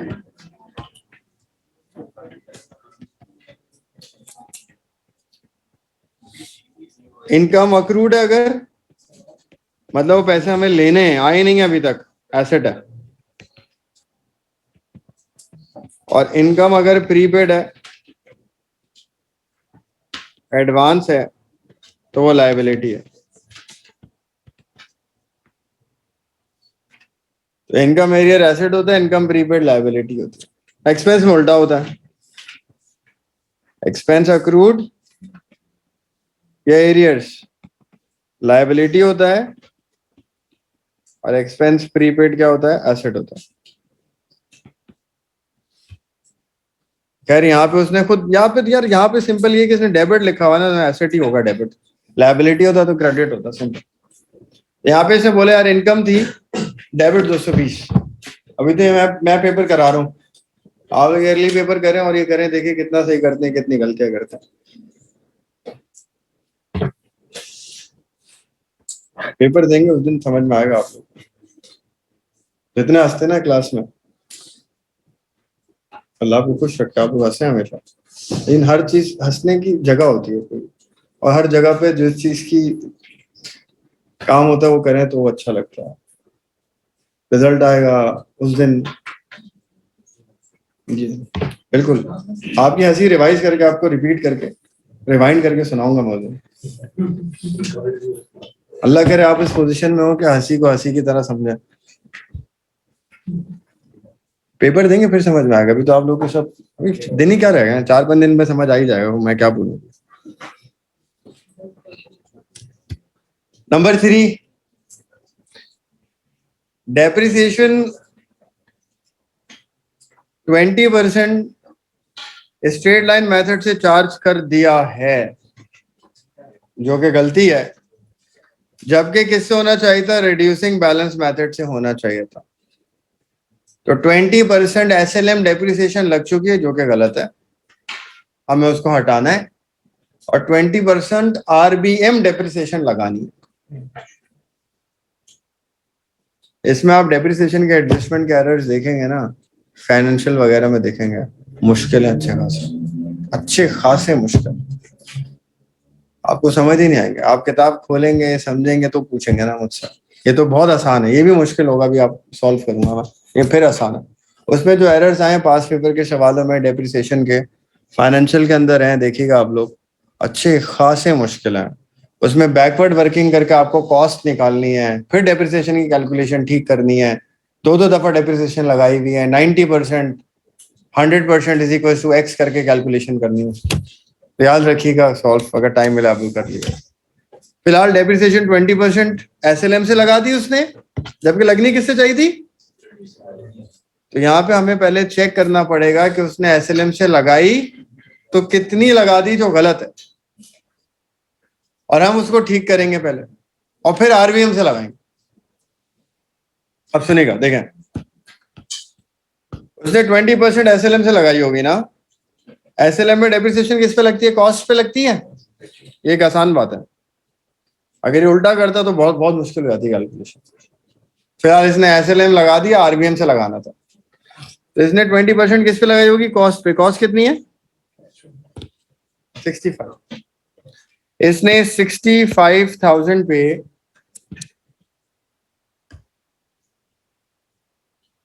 20% लगाया, जो कि कितना बना,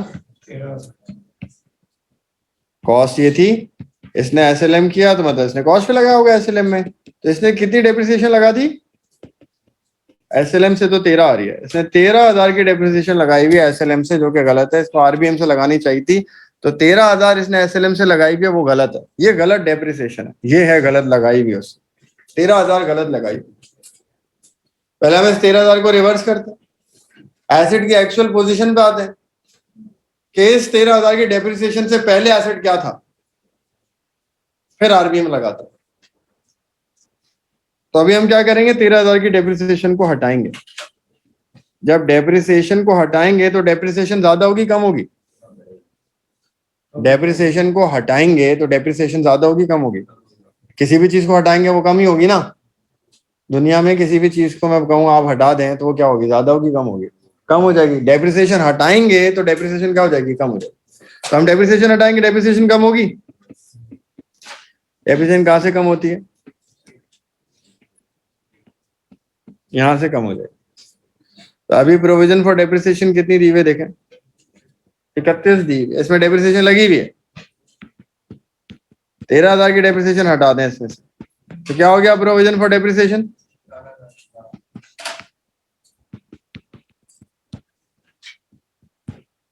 तो प्रोविजन फॉर डेप्रिसिएशन 18,000 है एक्चुअली, SLM लगाने से पहले। SLM में कितनी डेप्रिसिएशन आई, 13,000, जो कि गलत थी, हमने हटा दी। हमने 13,000 डेप्रिसिएशन हटा दी तो प्रोविजन फॉर डेप्रिसिएशन हट गई, वो 31 है, उसमें से 13 हट गई, कितनी रह गई 18। तो 18,000 डेप्रिसिएशन थी SLM से पहले, PFD थी। कॉस्ट तो चेंज नहीं होती, कॉस्ट तो सेम रहती है। तो कॉस्ट कितनी थी 65, और 13,000 की डेप्रिसिएशन से पहले PFD कितनी थी। इसमें कोई प्रॉब्लम है तो पूछ लें, सही ना। ट्रायल बैलेंस देखें, सवाल में बैलेंस शीट में आपको प्रोविजन फॉर डेप्रिसिएशन कितनी दी हुई है, 31 दी हुई है, 31,000 डेप्रिसिएशन दी हुई है। 31,000 की डेप्रिसिएशन क्या है, SLM के बाद इतनी है। SLM में कितनी आई, हमने लगा दी कॉस्ट पे 13,000 आई, 13,000 के बाद ये इतनी है, तो हटानी है 13,000, तो गलत है। 13,000 को हटाएंगे, डेप्रिसिएशन हटेगी, कम हो जाएगी। तो 31 में से 13 हटाए हमने,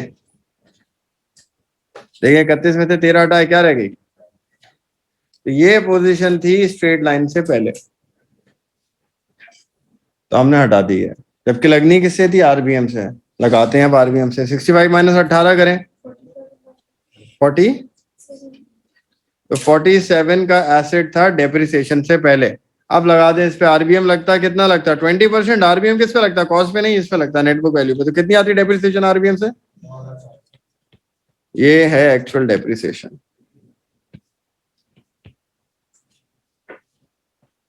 उसने कितनी लगाई हुई डेप्रिसिएशन 13,000, जो कि गलत है। होनी कितनी चाहिए आरबीएम वाली 9,400। हमने इस पे क्यों नहीं लगा दिया? 65 माइनस 31 करते फिर लगा देते। ये तो गलत है ना। 65 माइनस 31 करते तो इसमें 13,000 एसएलएम वाली इंक्लूडेड है, जो कि नहीं होनी थी, वो गलत है, उसको हटाना पड़ेगा पहले, वो गलत लगी हुई है। तो पहले हमने वो हटाई, और डेप्रिसिएशन हटाएंगे तो पीएफडी से हटेगी, कॉस्ट पे कोई फर्क नहीं पड़ेगा। तो हमने 31 में से पहले वो 13,000 की हटाई डेप्रिसिएशन एसएलएम वाली, जो गलत थी। तो इसकी पोजीशन कहाँ गई? 18 पे आ गई। तो 65 माइनस 18 थी डेप्रिसिएशन से पहले, 47, उस पे लगाया हमने 20। तो आरबीएम से कितनी है डेप्रिसिएशन? 9,400। तो जो डेप्रिसिएशन लगनी चाहिए थी आरबीएम से, वो 9,400 लगनी चाहिए थी। इन्होंने एसएलएम से कितनी लगाई हुई? 13,000 लगाई हुई। तो इन्होंने डेप्रिसिएशन क्या करी हुई? ज्यादा लगाई हुई। कितनी ज्यादा लगी हुई है? देखें, एसएलएम डेप्रिसिएशन 13,000, जबकि आरबीएम डेप्रिसिएशन 9,000। 13,000 की डेप्रिसिएशन लिखी हुई है, जबकि डेप्रिसिएशन लिखनी कितनी चाहिए? 9,000। तो डेप्रिसिएशन ज्यादा लिखी हुई। कितनी एक्सेस ज्यादा लिखी है? 3,600 डेप्रिसिएशन ज्यादा है। तो हम ये कम करेंगे। डेप्रिसिएशन कम होने का मतलब एक्सपेंस कम होगा, एक्सपेंस कम होगा तो प्रॉफिट कितने से बढ़ जाएगा? प्रॉफिट 3,000। सर तो वो पीएफडी भी नया आ जाएगा ना? हाँ, जो बैलेंस शीट में कॉस्ट सही ना। 13,000 उसने डेप्रिसिएशन एसएलएम एक्सपेंस में डाला हुआ है भाई, प्रोविजन में डाला हुआ है तो एक्सपेंस में भी तो डाला होगा। तो हम 13,000 की डेप्रिसिएशन हटाएंगे, आरबीएम से लगाएंगे, कितनी आएगी? 9,400, वो लगाएंगे। तो 13 हटाएंगे, 9,400 लगाएंगे, तो ओवरऑल देखेंगे तो 3,600 रुपए से कम हो गई डेप्रिसिएशन। डेप्रिसिएशन कम हो गई, इसका मतलब एक्सपेंस कम हो गया, एक्सपेंस कम होने मतलब प्रॉफिट बढ़ गया, तो प्लस हो गया प्रॉफिट में 3,600। ये एरर नंबर 3 है। नेटवर्क का कैसे? नेटवर्क वैल्यू कैसे बताओ कैसे? नेटवर्क वैल्यू 34,000 हाँ एसएलएम पे कितना है? हाँ, नेटवर्क अच्छा नहीं है एसएलएम। ये कर सकते हो आप। डेप्रिसिएशन रिवर्स करोगे तो नेटवर्क वैल्यू बढ़ जाएगी, उसमें 34 में 13,000 47 का आ जाओगे, आप लगा दो। अच्छा, इसके बाद देखिए लास्ट एरर, तो वही 18,000 the balance of drawings account had been understated by 580। Drawings 580 कम हुई में, इधर देखें ड्रॉइंग्स कहाँ है यार? ये रहा 580 कम हुई में, आप बढ़ा दें 580 ड्रॉइंग्स। तो यहाँ 4 एडजस्टमेंट थी। आप गौर करें, 4 में से 2 का अफेक्ट प्रॉफिट पे पड़ा है, बाकी 2 का नहीं पड़ा। पहली वाली क्लोजिंग स्टॉक 510, इसका प्रॉफिट पे अफेक्ट पड़ा है। क्लोजिंग स्टॉक क्या हुआ है? 510 से ज्यादा हुआ है। हम क्लोजिंग स्टॉक कम करेंगे, 510 से इनकम कम होगी, प्रॉफिट कम हो गया। प्रॉफिट पे इंपैक्ट पहली वाली का पड़ा। दूसरी वाली का इंपैक्ट कुछ नहीं पड़ा। दूसरी वाली में क्या है? अदर पेबल में डाला हुआ, अदर पेबल से हटाया, अदर रिसीवेबल में डाल दिया, प्रॉफिट से उसका कोई ताल्लुक था ही नहीं। तीसरी में डेप्रिसिएशन का चक्कर था, इसमें प्रॉफिट पे अफेक्ट पड़ेगा, क्योंकि डेप्रिसिएशन कम होगी, एक्सपेंस कम होगा, प्रॉफिट बढ़ेगा। फोर्थ में ड्राइंग्स थी, इसका प्रॉफिट पे कोई अफेक्ट नहीं। रिक्वायरमेंट इसकी क्या है देखते हैं। दोबारा प्रॉफिट निकाल,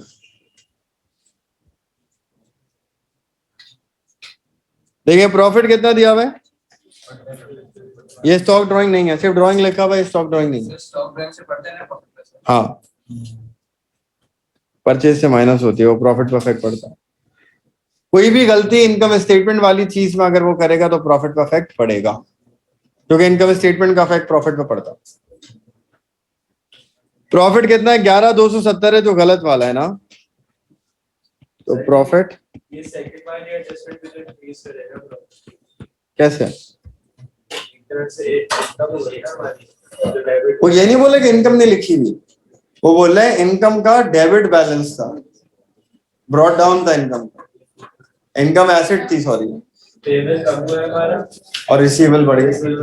तो पेबल भी बैलेंस शीट में आता है, रिसीवेबल भी बैलेंस शीट में आता है, इनकम स्टेटमेंट में से कुछ आते ही नहीं। हाँ वो बोलते इनकम नहीं लिखी हमने इनकम स्टेटमेंट में, फिर प्रॉफिट प्रॉफिट पढ़ो, वो तो ये बात ही नहीं कर रहा। बोले इनकम तो लिखी है अपनी जगह पे, इनकम में मसला नहीं। इनकम क्या है? इनकम का जो रिसीवेबल था, जो रिसीवेबल में जाना चाहिए था वो रिसीवेबल में नहीं गया, वो पेबल में गया। तो पेबल और रिसीवेबल का मसला। अच्छा देखिए, प्रॉफिट आ गया 11,270 जो दिया हुआ था। पहला एरर क्या था? क्लोजिंग स्टॉक ज्यादा हुआ है, हमने कम करा ना। क्लोजिंग स्टॉक कम करा तो प्रॉफिट कम हो जाएगा। कितना? 510 से प्रॉफिट कम होगा। क्लोजिंग इन्वेंट्री 510 से कम, प्रॉफिट कम। नंबर 2, ये अदर पेबल और अदर रिसीवेबल का एरर है, इसमें इसका इफेक्ट कोई नहीं पड़ेगा। एरर 2 का impact affect on profit, no affect, ना करें मसला नहीं। एरर 3, डेप्रिसिएशन एसएलएम से लगाई उसने 13,000। डेप्रिसिएशन जो एक्चुअली लगनी चाहिए थी वो आरबीएम से लगनी चाहिए थी 9,400। तो डेप्रिसिएशन एक्सेस थी। कितनी एक्सेस थी? 3,000। वो क्या करेगा? डेप्रिसिएशन को कम करेगा। उससे क्या होगा? एक्सपेंस, एक्सपेंस कम होगा तो प्रॉफिट क्या होगा? बढ़ जाएगा। तो ये प्रॉफिट में ऐड हो जाएगा 3,000। एरर 4 सिर्फ ड्राइंग्स का मसला है, उसका प्रॉफिट पर अफेक्ट, नो अफेक्ट। क्या आ जाए? करेक्टेड प्रॉफिट कितना आ रहा है?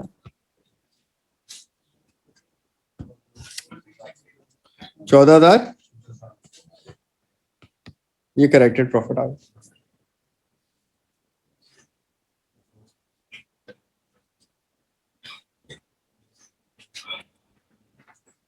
नंबर 4, बैलेंस शीट बनानी है दोबारा। आप इधर देखें ध्यान से। कॉस्ट एसेट की कॉस्ट तो चेंज नहीं हुई, पीएफडी चेंज हुई है। ध्यान से देखें पीएफडी को। पहले कितनी थी वे सवाल में? 31। हमने उसमें से क्या करा? 18,000 की डेप्रिसिएशन हटा दी, एसएलएम वाली हटा दी, एसएलएम वाली हटा दी, आरबीएम वाली लगाएंगे भी ना।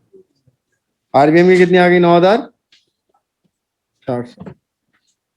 तो 18,000, सॉरी 13,000। तो 31 की डेप्रिसिएशन थी पहले से, 31 की थी पहले से।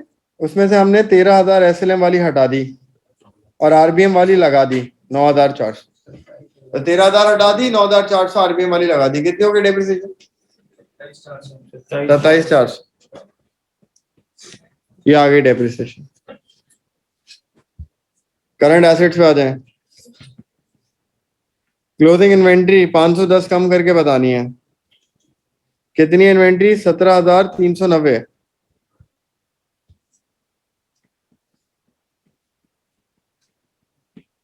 510 माइनस कर दे, कितनी हो जाएगी? जल्दी बताएं। 16,880। डेटर्स, डेटर में तो कोई एडजस्टमेंट नहीं हुई ना, सेम आ जाएंगे 14,800। अदर रिसीवेबल है, यहाँ तो अदर पेबल है, ये नहीं आएगा, लायबिलिटी में जाएगा। बैंक ओवरड्राफ्ट भी नहीं आएगा। सही गलत तो अलग है, लेकिन ये आते नहीं है। यहाँ है अदर रिसीवेबल। कितना है अदर रिसीवेबल? 490 का है, और 220 जो अदर इनकम का था वो भी नहीं डला हुआ था, इसमें वो डाल देते हैं। तो 490 प्लस 220 करें 710, वो आ जाएगा अदर रिसीवेबल 710। सर अगर हम डेप्रिसिएशन में 31,000 में डिफरेंस ऐड कर देते हैं तो गलत हो जाता है? नहीं, 31,000 में ऐड नहीं कर सकते। नहीं, 31,000 में तो 13,000 मिला हुआ है। तो 31 में से 13 हटाओ, कितना बचा? 18, और उसमें फिर 9,400 लगा। डिफरेंस हटा देते 31 में से, तो तुम हमारी बात सही है। 31 में एसएलएम वाली 13 है, जबकि आरबीएम वाली कितनी होनी चाहिए थी? 9,400। तो कितनी ज्यादा है उसमें? 3,600 ज्यादा है, वो हटा दे। सिर्फ 3,600 माइनस कर दे तो भी यही आंसर आ जाता है। हाँ कर रहा हूं मैं माइनस। पीबीटी कितना है नीचे? 480। इसमें कोई चेंज नहीं आया, अदर रिसीवेबल चेंज करा, टोटल कर लें कितना हो गया। मैंने पहले अदर रिसीवेबल लिख दिया, पीपीटी पे नजर बाद में पड़ी थी वो बात में। 31910 कितना आ रहा है 31910 31910।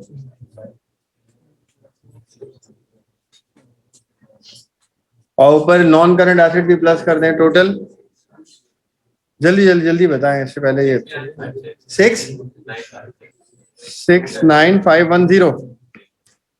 कैपिटल एंड लायबिलिटीज, कैपिटल दिया हुआ है, कोई चेंज नहीं है उसके अंदर, सेम आ जाएगा कैपिटल, कोई एरर तो नहीं है ना उसका। 56950 56950। प्रॉफिट नया वाला आ जाएगा कितना है, अभी हमने ये प्रॉफिट करेक्टेड प्रॉफिट 14360 आ जाएगा। ड्राइंग्स भी बताएं, पहले से कितनी दी हुई ड्राइंग्स 18450, 580 से कम हुई थी ना, ऐड कर दी तो 18450 प्लस 580 कितनी होगी ड्राइंग्स 19630, ज्यादा नहीं हुई 3030 19030 माइनस लायबिलिटीज पे आ जाए। लोन, लोन में कोई चेंज नहीं है, वो एज इट इज आ जाएगा। कितना दिया हुआ है सवाल में loan, bank loan 4900,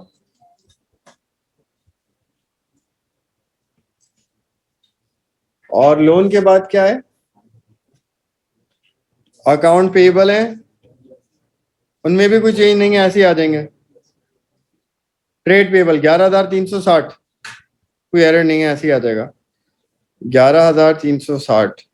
bank overdraft current asset में था, वहां से हटा दिया, इधर आ जाएगा बैंक ओवरड्राफ्ट, कोई चेंज नहीं है बैंक ओवरड्राफ्ट में। बैंक ओवरड्राफ्ट कितना है 490।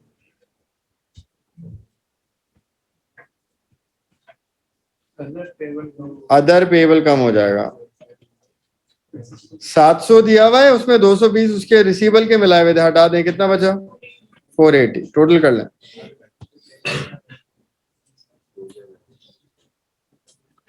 6951। इसके बाद वो कह रहे हैं state 3 types of errors which do not affect trial balance.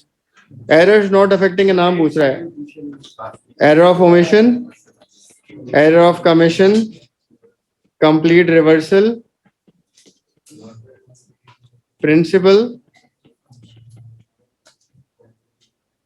Omission, commission, complete reversal, principle, compensation, transposition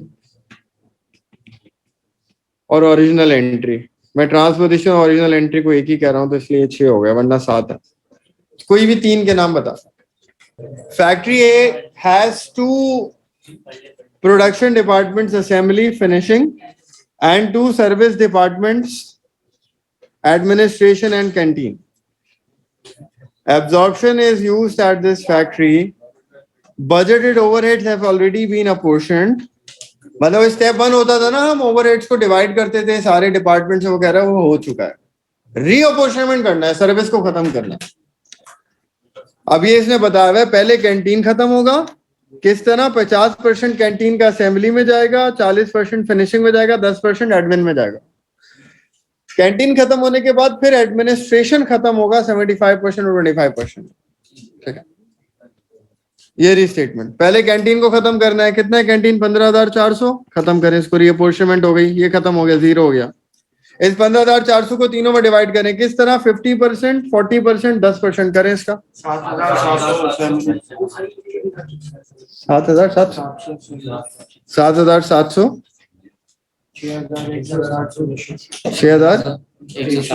6160 और 1540। इनको ऐड करके फिर से टोटल बताएं क्या आ रहे हैं। तीनों के टोटल दोबारा से 91,200, 76 260 840।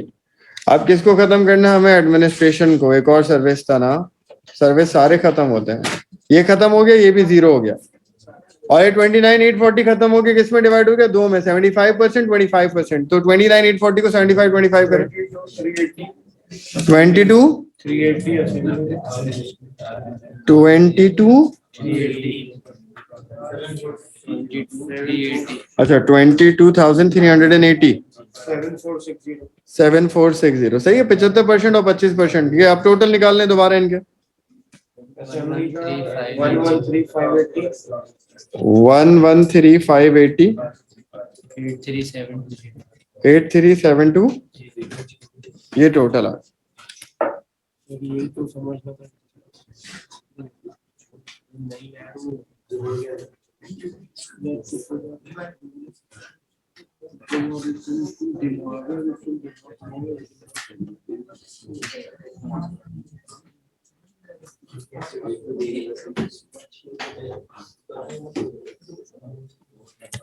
अच्छा अब आगे देखें, ये तो हो गया रीअपोर्शनमेंट। हाँ ये समझिए जैसे असेंबली 83,500 है, फिनिशिंग 7,100 है, ये कैसा है? ये तो दिया हुआ ना पहले से। नहीं, ये जो क्वेश्चन आता है जिसमें ये भी लगा होता है वही होता है, रेंट दिया होता है इस बेसिस पे अपोर्शन करो, हीट एंड लाइट दिया होता है इस बेसिस पे अपोर्शन करो, ये खर्चा इस बेसिस पे अपोर्शन करो, जैसे इन सबको टोटल टोटल करके हम सब में डिवाइड करते हैं। टोटल करते हैं, एक वैल्यू को मल्टीप्लाई उससे डिवाइडेड बाय टोटल। ऐसे जो पहले वैल्यू दी होती है, हाँ 2000 मल्टीप्लाई बाय वैल्यू है 100 डिवाइडेड बाय टोटल आ रहा है उसका। अच्छा अब आगे देखें, इसके बाद जो दो डिपार्टमेंट्स हैं प्रोडक्शन, उनके ओवरहेड एब्जॉर्प्शन रेट निकलते हैं, ओएआर निकलता है। किस बेसिस पे निकालना है? यहाँ पे असेंबली और फिनिशिंग, लेबर और मशीन आवर होता है ना, जो ज्यादा होता है उस पे निकलता है। लेबर आवर मशीन आवर, इन दोनों आवर्स में से देखें असेंबली में क्या ज्यादा है? मशीन आवर ज्यादा है, उससे डिवाइड हो। तो असेंबली डिपार्टमेंट कितना आया था? 113,580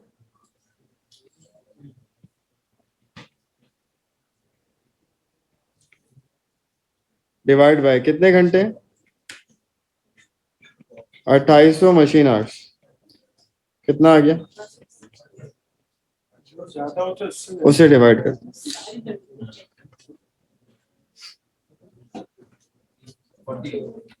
40 40.5 पर मशीन आर, क्योंकि मशीन आर की बेसिस निकला पर मशीन आर होगा। फिनिशिंग में देखें लेबर आर 1400 है, मशीन आर 900 है। यहां ज्यादा क्या है? लेबर आर ज्यादा है, तो इसको लेबर आर से डिवाइड करेंगे। कितना है यार फिनिशिंग में? देखें 83720 डिवाइड बाय लेबर आवर्स। कितने लेबर आवर्स हैं? 1400 डिवाइड करें, कितना आ गया? पर लेबर आवर। क्योंकि यहाँ मशीन आवर पे रेट निकला, तो ये पर मशीन आवर है कि 1 घंटा मशीन चलेगी, ये खर्चा आएगा। लेबर रेट पे नहीं, रेट लेबर आ रहा है, ये पर लेबर आवर। अच्छा ऊपर ये जो ये दिया हुआ है क्या दिया हुआ है कि लेबर रेट पर आवर, ये 8.4 8.2, ये क्या है? ये लेबर के पैसे एक घंटे के। डीएल है, डीएल लेबर के पैसे। हमने जो निकाला है वो ओएआर निकाला, ओवरहेड एब्जॉर्प्शन रेट, ओवरहेड के पैसे निकाले हमने, ये लेबर के दिए हमने ओवरहेड के। ये 40.5 ये ओवरहेड के पैसे, ये ओवरहेड के पैसे। सही है। अब आगे देखें,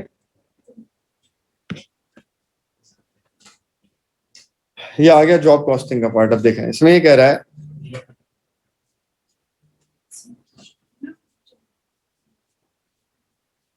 the company received an order from a customer, the following details are given। Material इतना लगेगा इस ऑर्डर पे, असेंबली डिपार्टमेंट में लेबर को इतने घंटे काम करना पड़ेगा तो जाके ये ऑर्डर कंप्लीट होगा, और फिनिशिंग में लेबर को इतने घंटे काम करना पड़ेगा तो ये ऑर्डर कंप्लीट होगा। मशीन असेंबली डिपार्टमेंट में इतने घंटे चलेगी और फिनिशिंग में मशीन आवर से मल्टीप्लाई करना है या लेबर आवर से? ये डिपेंड करता है आपने रेट जिस बेसिस पे निकाला है उसी से करना। एक डिपार्टमेंट में मशीन आर पे रेट निकाला है तो एक डिपार्टमेंट के लिए मशीन आर देखेंगे, एक डिपार्टमेंट का रेट लेबर आर पे निकाला उसके लिए लेबर आर ही देखेंगे, ठीक है। 40% ऑन सेलिंग प्राइस, ये मार्जिन दिया हुआ है तो आपको मार्जिन तो नहीं लगाते हम, हमें तो कॉस्ट आएगी हमारे पास, हमें यहाँ पे इसको कन्वर्ट करना पड़ेगा। मार्जिन टू, और मार्जिन टू मार्कअप कैसे जाते हैं? Subtract numerator from denominator. तो ये 40% है ना, इसको पहले कन्वर्ट कर लेते हैं। 60% डिवाइडिंग कर सकते हैं। हाँ हाँ, तो न्यूमिनेटर को डिनोमिनेटर 100 से माइनस करें, 40/60, ये मार्कअप बन गया, इंटू 100 कितना परसेंट बना? 40/60।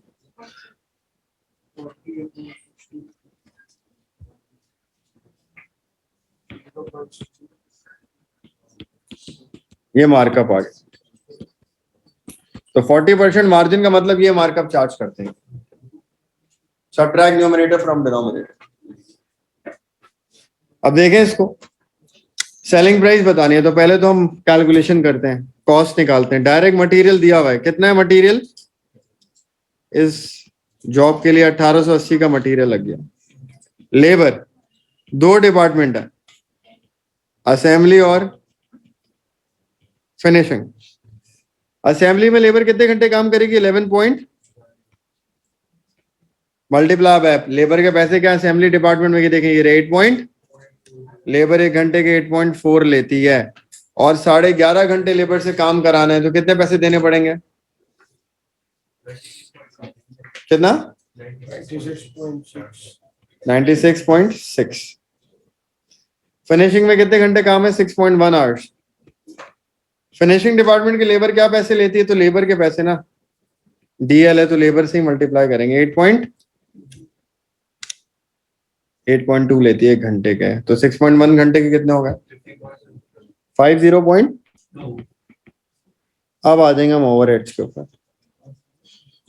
ओवरहेड्स कौन से डिपार्टमेंट में लगेंगे? दोनों, असेंबली में और,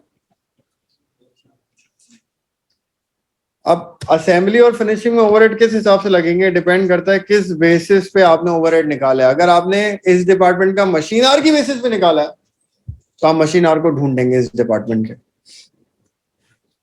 आप यहाँ के देखें रेट असेंबली का किस तरह निकाला था हमने, क्योंकि मशीन आर ज्यादा थे, मशीन आर पे निकाला है। क्या था? मशीन आर 40.5। इसके लिए हम मशीन आर देखेंगे असेंबली के लिए। आ जाए इधर, मशीन आर ये रहे असेंबली के लिए मशीन आर देखने कितने? 5 पॉइंट, कितने मशीन के घंटे? 5.7। मशीन के घंटे हैं 5.7 आवर्स, क्योंकि रेट मशीन आर पे निकला था, मशीन आर ही देखे हमने। और क्या रेट है? 40.5 एक घंटे का।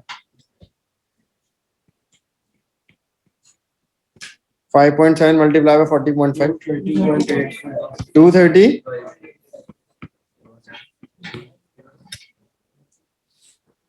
फिनिशिंग का देखें, फिनिशिंग डिपार्टमेंट का किस बेसिस पे निकला है? तो फिनिशिंग में लेबर आर देखेंगे, ये मशीन आर है, ये नहीं देखेंगे। फिनिशिंग डिपार्टमेंट में क्या देखेंगे? क्योंकि रेट लेबर आर 6.1 आवर था, मल्टीप्लाई बाय एक घंटे के पैसे क्या निकले हैं? 59.8 ओवरहेड का।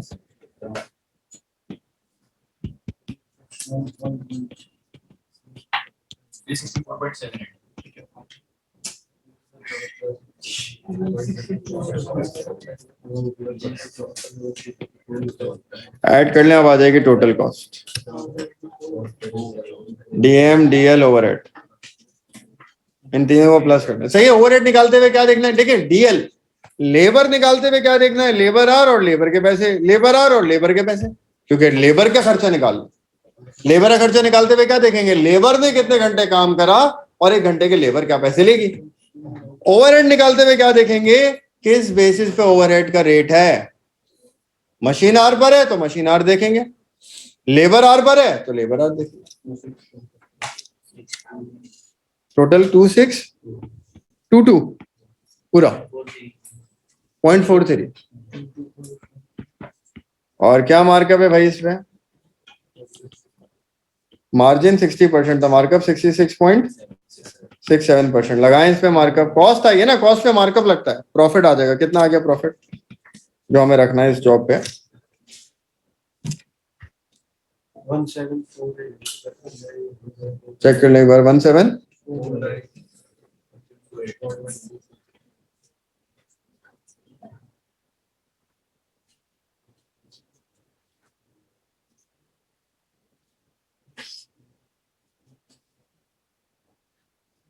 कितना है? 1748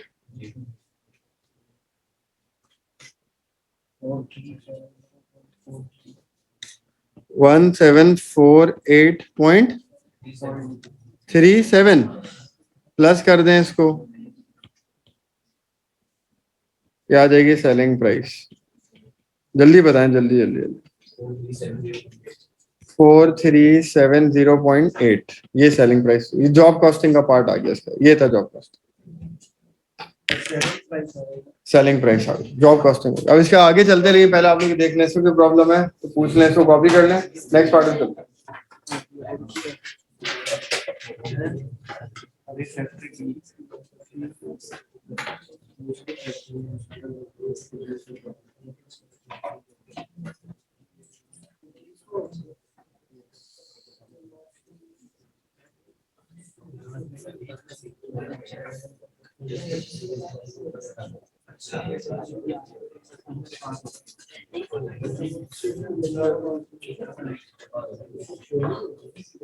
एक कैलकुलेशन है 4 मार्क 7 मार्क की।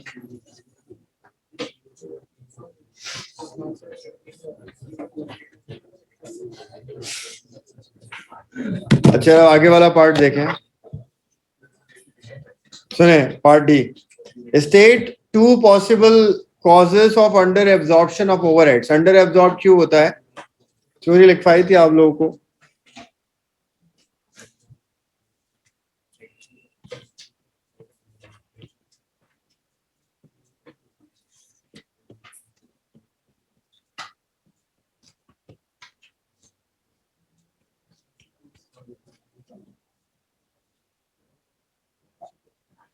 when budgeted hours are more than actual hours,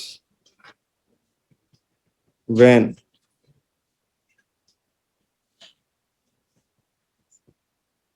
budgeted expenditure is less than actual। Arts में उल्टा होता है, खर्चे में उल्टा हिसाब होता है, ये याद कर लिया आप लोग। उस वक्त समझाते बड़ी लंबी कैल समझाने में मुश्किल हुआ था मुझे। अब आगे देखिए, state what is meant by allocation of overheads. Number 2 apportionment of overheads. Allocation क्या होता है कि हम जब कॉस्ट को एलोकेट करते हैं to a cost centre, product वगैरह पे कॉस्ट कितनी एलोकेट करनी है, वो एलोकेशन। और अपॉर्शनमेंट में क्या होता है कि हम किसी भी रेंट को, वेजेस को, हीट एंड लाइट को डिपार्टमेंट्स में डिवाइड करते हैं। तो जब हम कॉस्ट को, डिपार्टमेंट बोलते हैं कॉस्ट सेंटर्स, कॉस्ट सेंटर्स में डिवाइड करते हैं, डिपार्टमेंट्स में डिवाइड करते हैं हम कॉस्ट को, खर्चे को डिपार्टमेंट्स में, कॉस्ट सेंटर्स में डिवाइड करते हैं, दैट इज अपॉर्शनमेंट। और कॉस्ट सेंटर से हम कॉस्ट को यूनिट पे एलोकेट करते हैं, एक यूनिट पे कॉस्ट डालते हैं, जैसे जॉब कॉस्टिंग में डाल लें, वो एलोकेशन हो जाता है, राइट। इसके बाद ये देखें लास्ट पार्ट जल्दी से।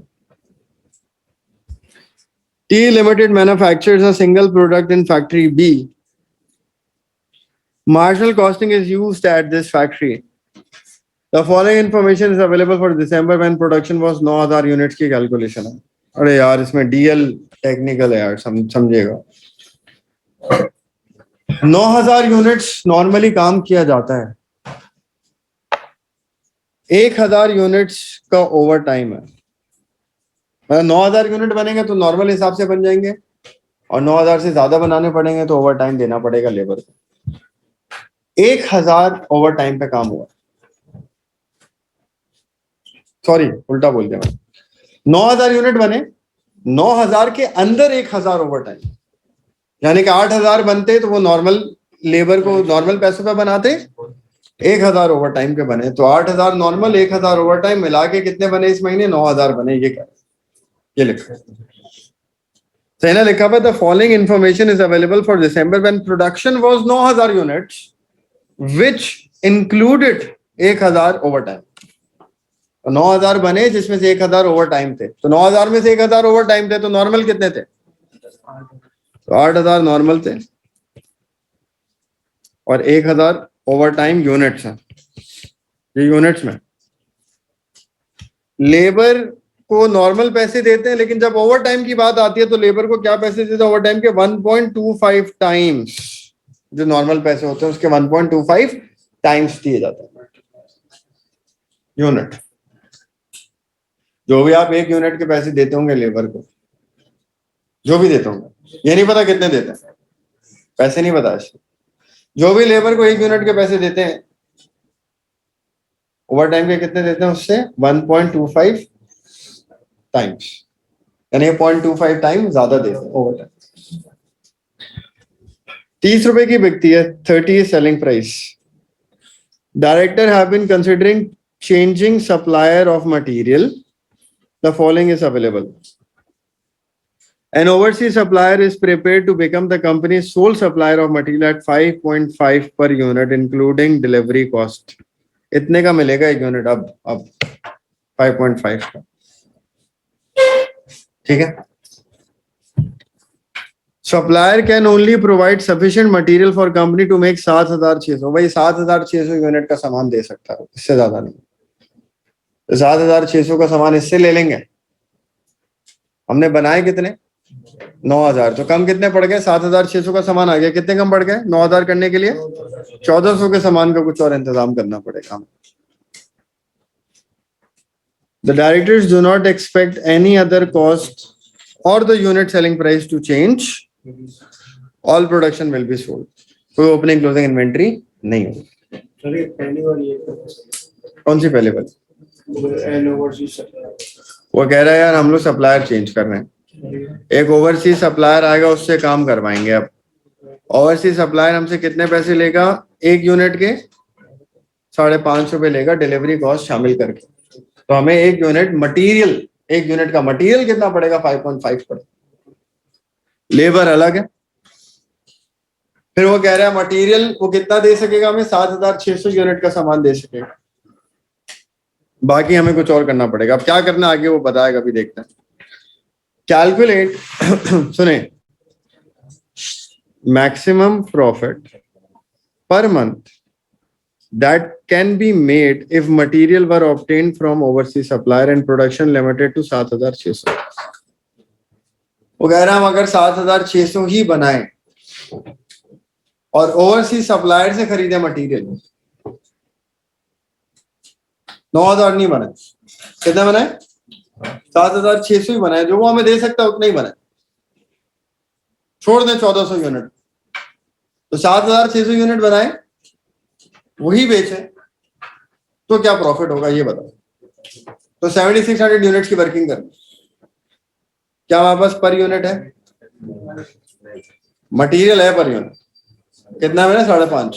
लेबर नहीं है पर यूनिट, ओवरहेड नहीं है पर यूनिट, वो निकाल लेते हैं पहले। अब पर यूनिट की वर्किंग कर लेते हैं। इधर देखें, ये डीएम तो छोड़ देना, वो तो है ना हमारे पास, डीएम पर यूनिट है ना, छोड़ दें इसको। लेबर कितना है? वेरिएबल कितना है? फिक्स तो फिक्स रहता है, यूनिट कम हो जाता हूं, फिक्स कॉस्ट तो फिक्स रहती है। पहले अदर वेरिएबल निकालते हैं। मटेरियल में एक मसला है, लेबर में सॉरी, पहले अदर वेरिएबल निकाला। अदर वेरिएबल कॉस्ट कितनी है?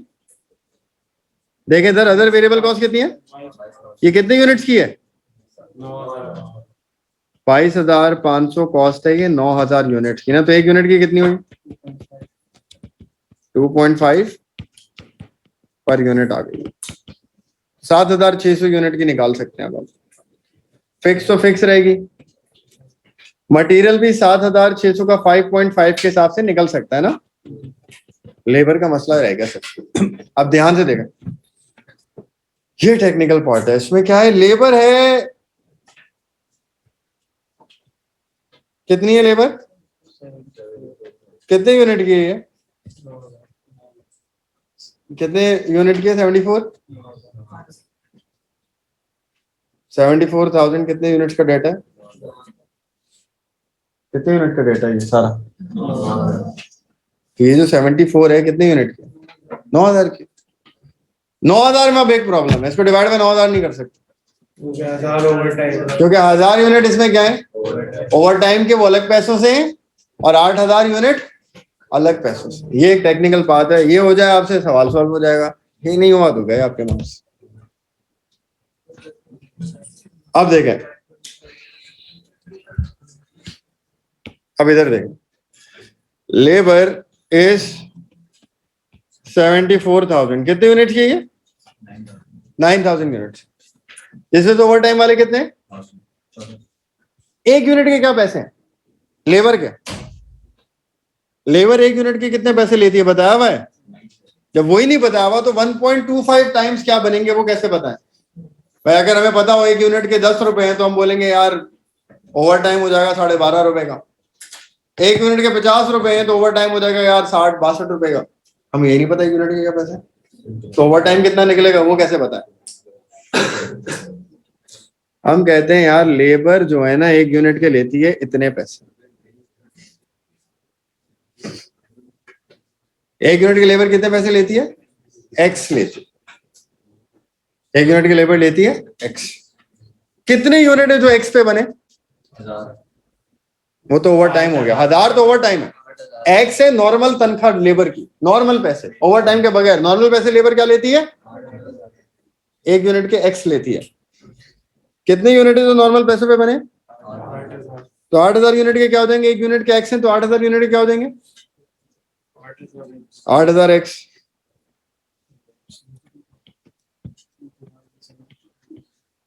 चल रहा होता ना तब भी नहीं आता यार, ये बड़ी टेक्निकल चीजें हैं ये। 8000 एक्स ये नॉर्मल पैसे लेबर के। 8000 एक नॉर्मल घंटे, एक नॉर्मल यूनिट बनाने के पैसे हमने क्या अज्यूम करें? एक्स। तो कितने यूनिट है जो नॉर्मल हिसाब से बने? 8000। तो कितने हो गए? 8000 एक्स। ओवर टाइम क्या है?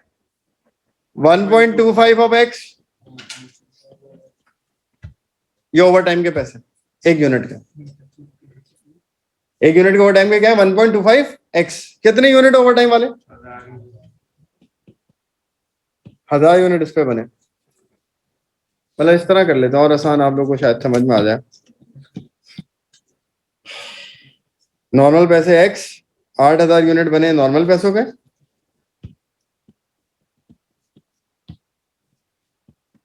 और 1000 एक्स्ट्रा बने ओवर टाइम पे। 1.25 एक्स कितने? 1000 यूनिट। टोटल पैसे लेबर के क्या बन गए इन दोनों को मिला के? 74। क्या है लेबर के? 74। हमें एक्स निकालना है, एक घंटे के, एक यूनिट के नॉर्मल पैसे निकालने। क्यों नॉर्मल एक यूनिट के निकालने? कि 7600 यूनिट की वर्किंग करनी है, उसमें ओवर टाइम का काम है ही नहीं, तो नॉर्मल पैसों से ही होगी। नॉर्मल पैसे तो पता चले लेबर के क्या है। अब करें सॉल्व इसको। 8000 एक्स हो जाएगा ये, और ये क्या हो जाएगा? 1250 एक्स 74,000 प्लस कर लें कितना हो गया? 9250 X 74,000। X is equal to 74,000 divide by 9250 कितना आ गया? एक यूनिट का नॉर्मल एक्स, एक्स आना नॉर्मल पैसे आ जाएंगे, कितना आ गया? 8 रुपए। लेबर के एक यूनिट के पैसे हैं 8 रुपए।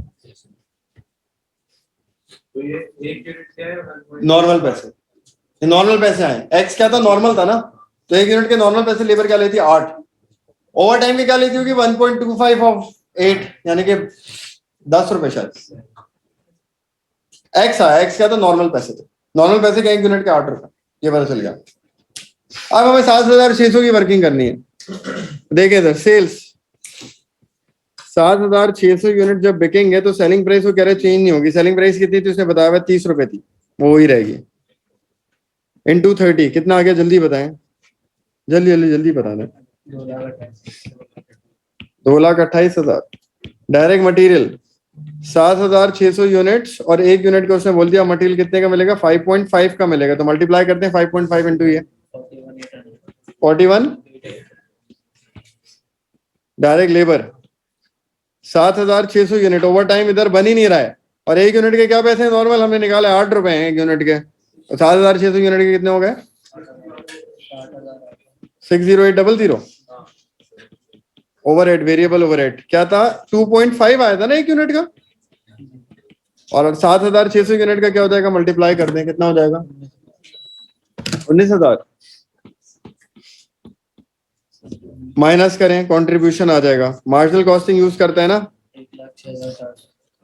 106,400। फिक्स कॉस्ट तो फिक्स्ड है, वो सेम ही रहेगी, यूनिट कम हो ज्यादा हो, कितने? 65।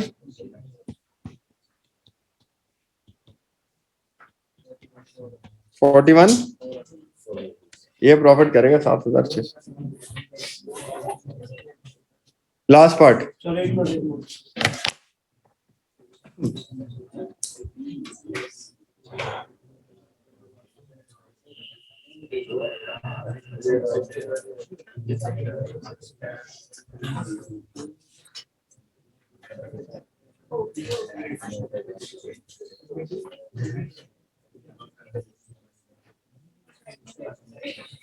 नंबर 41,480 400 ना, 41,400।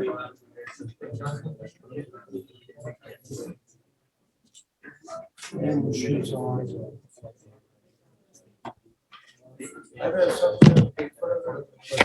बस ये नहीं करते रहो, जो चीज मुश्किल लगे उसको मार करके याद करके रख लो कि उसको एक दफा दोबारा करना है पेपर से पहले, तो उसको मार कर लो, ईयर लिख लो, क्वेश्चन नंबर ये वाला दोबारा करना। बाकी जो हो गए थे वो तो नॉर्मल थे, उसको जाने दो। आगे देखिए, एडवाइस द डायरेक्टर्स वेदर और not they should change the supplier, justify और एडवाइस। फाइनेंशियल, ये भी आपको जनरल खुद ही लिखना है यार, सप्लायर चेंज करें ना करें। नंबर 1, सप्लायर चेंज करेंगे तो यूनिट्स की क्वांटिटी लिमिट हो जाएगी ना, उसने बताया नहीं है बाकी कहां से आएंगे। तो नंबर 1, 7,600 यूनिट्स हमारी मैक्सिमम उस पर आ जाएगी ना, मार्केट शेयर कम हो जाएगा हमारा। हाँ, क्वालिटी चेंज हो सकती है, लेकिन वो सस्ता सप्लायर है तो हमारा प्रॉफिट बढ़ सकता है ना उससे, लेकिन हमें उसके लिए यूनिट्स बढ़ाने पड़ेंगे। क्योंकि देखो, पहले तुम 9,000 यूनिट बना रहे हो और बेच रहे हो, अब तुम 7,600 पे आ जाओगे। तो इस तरह की जनरल सी और कैलकुलेशन बातें होंगी, आपको बता दो।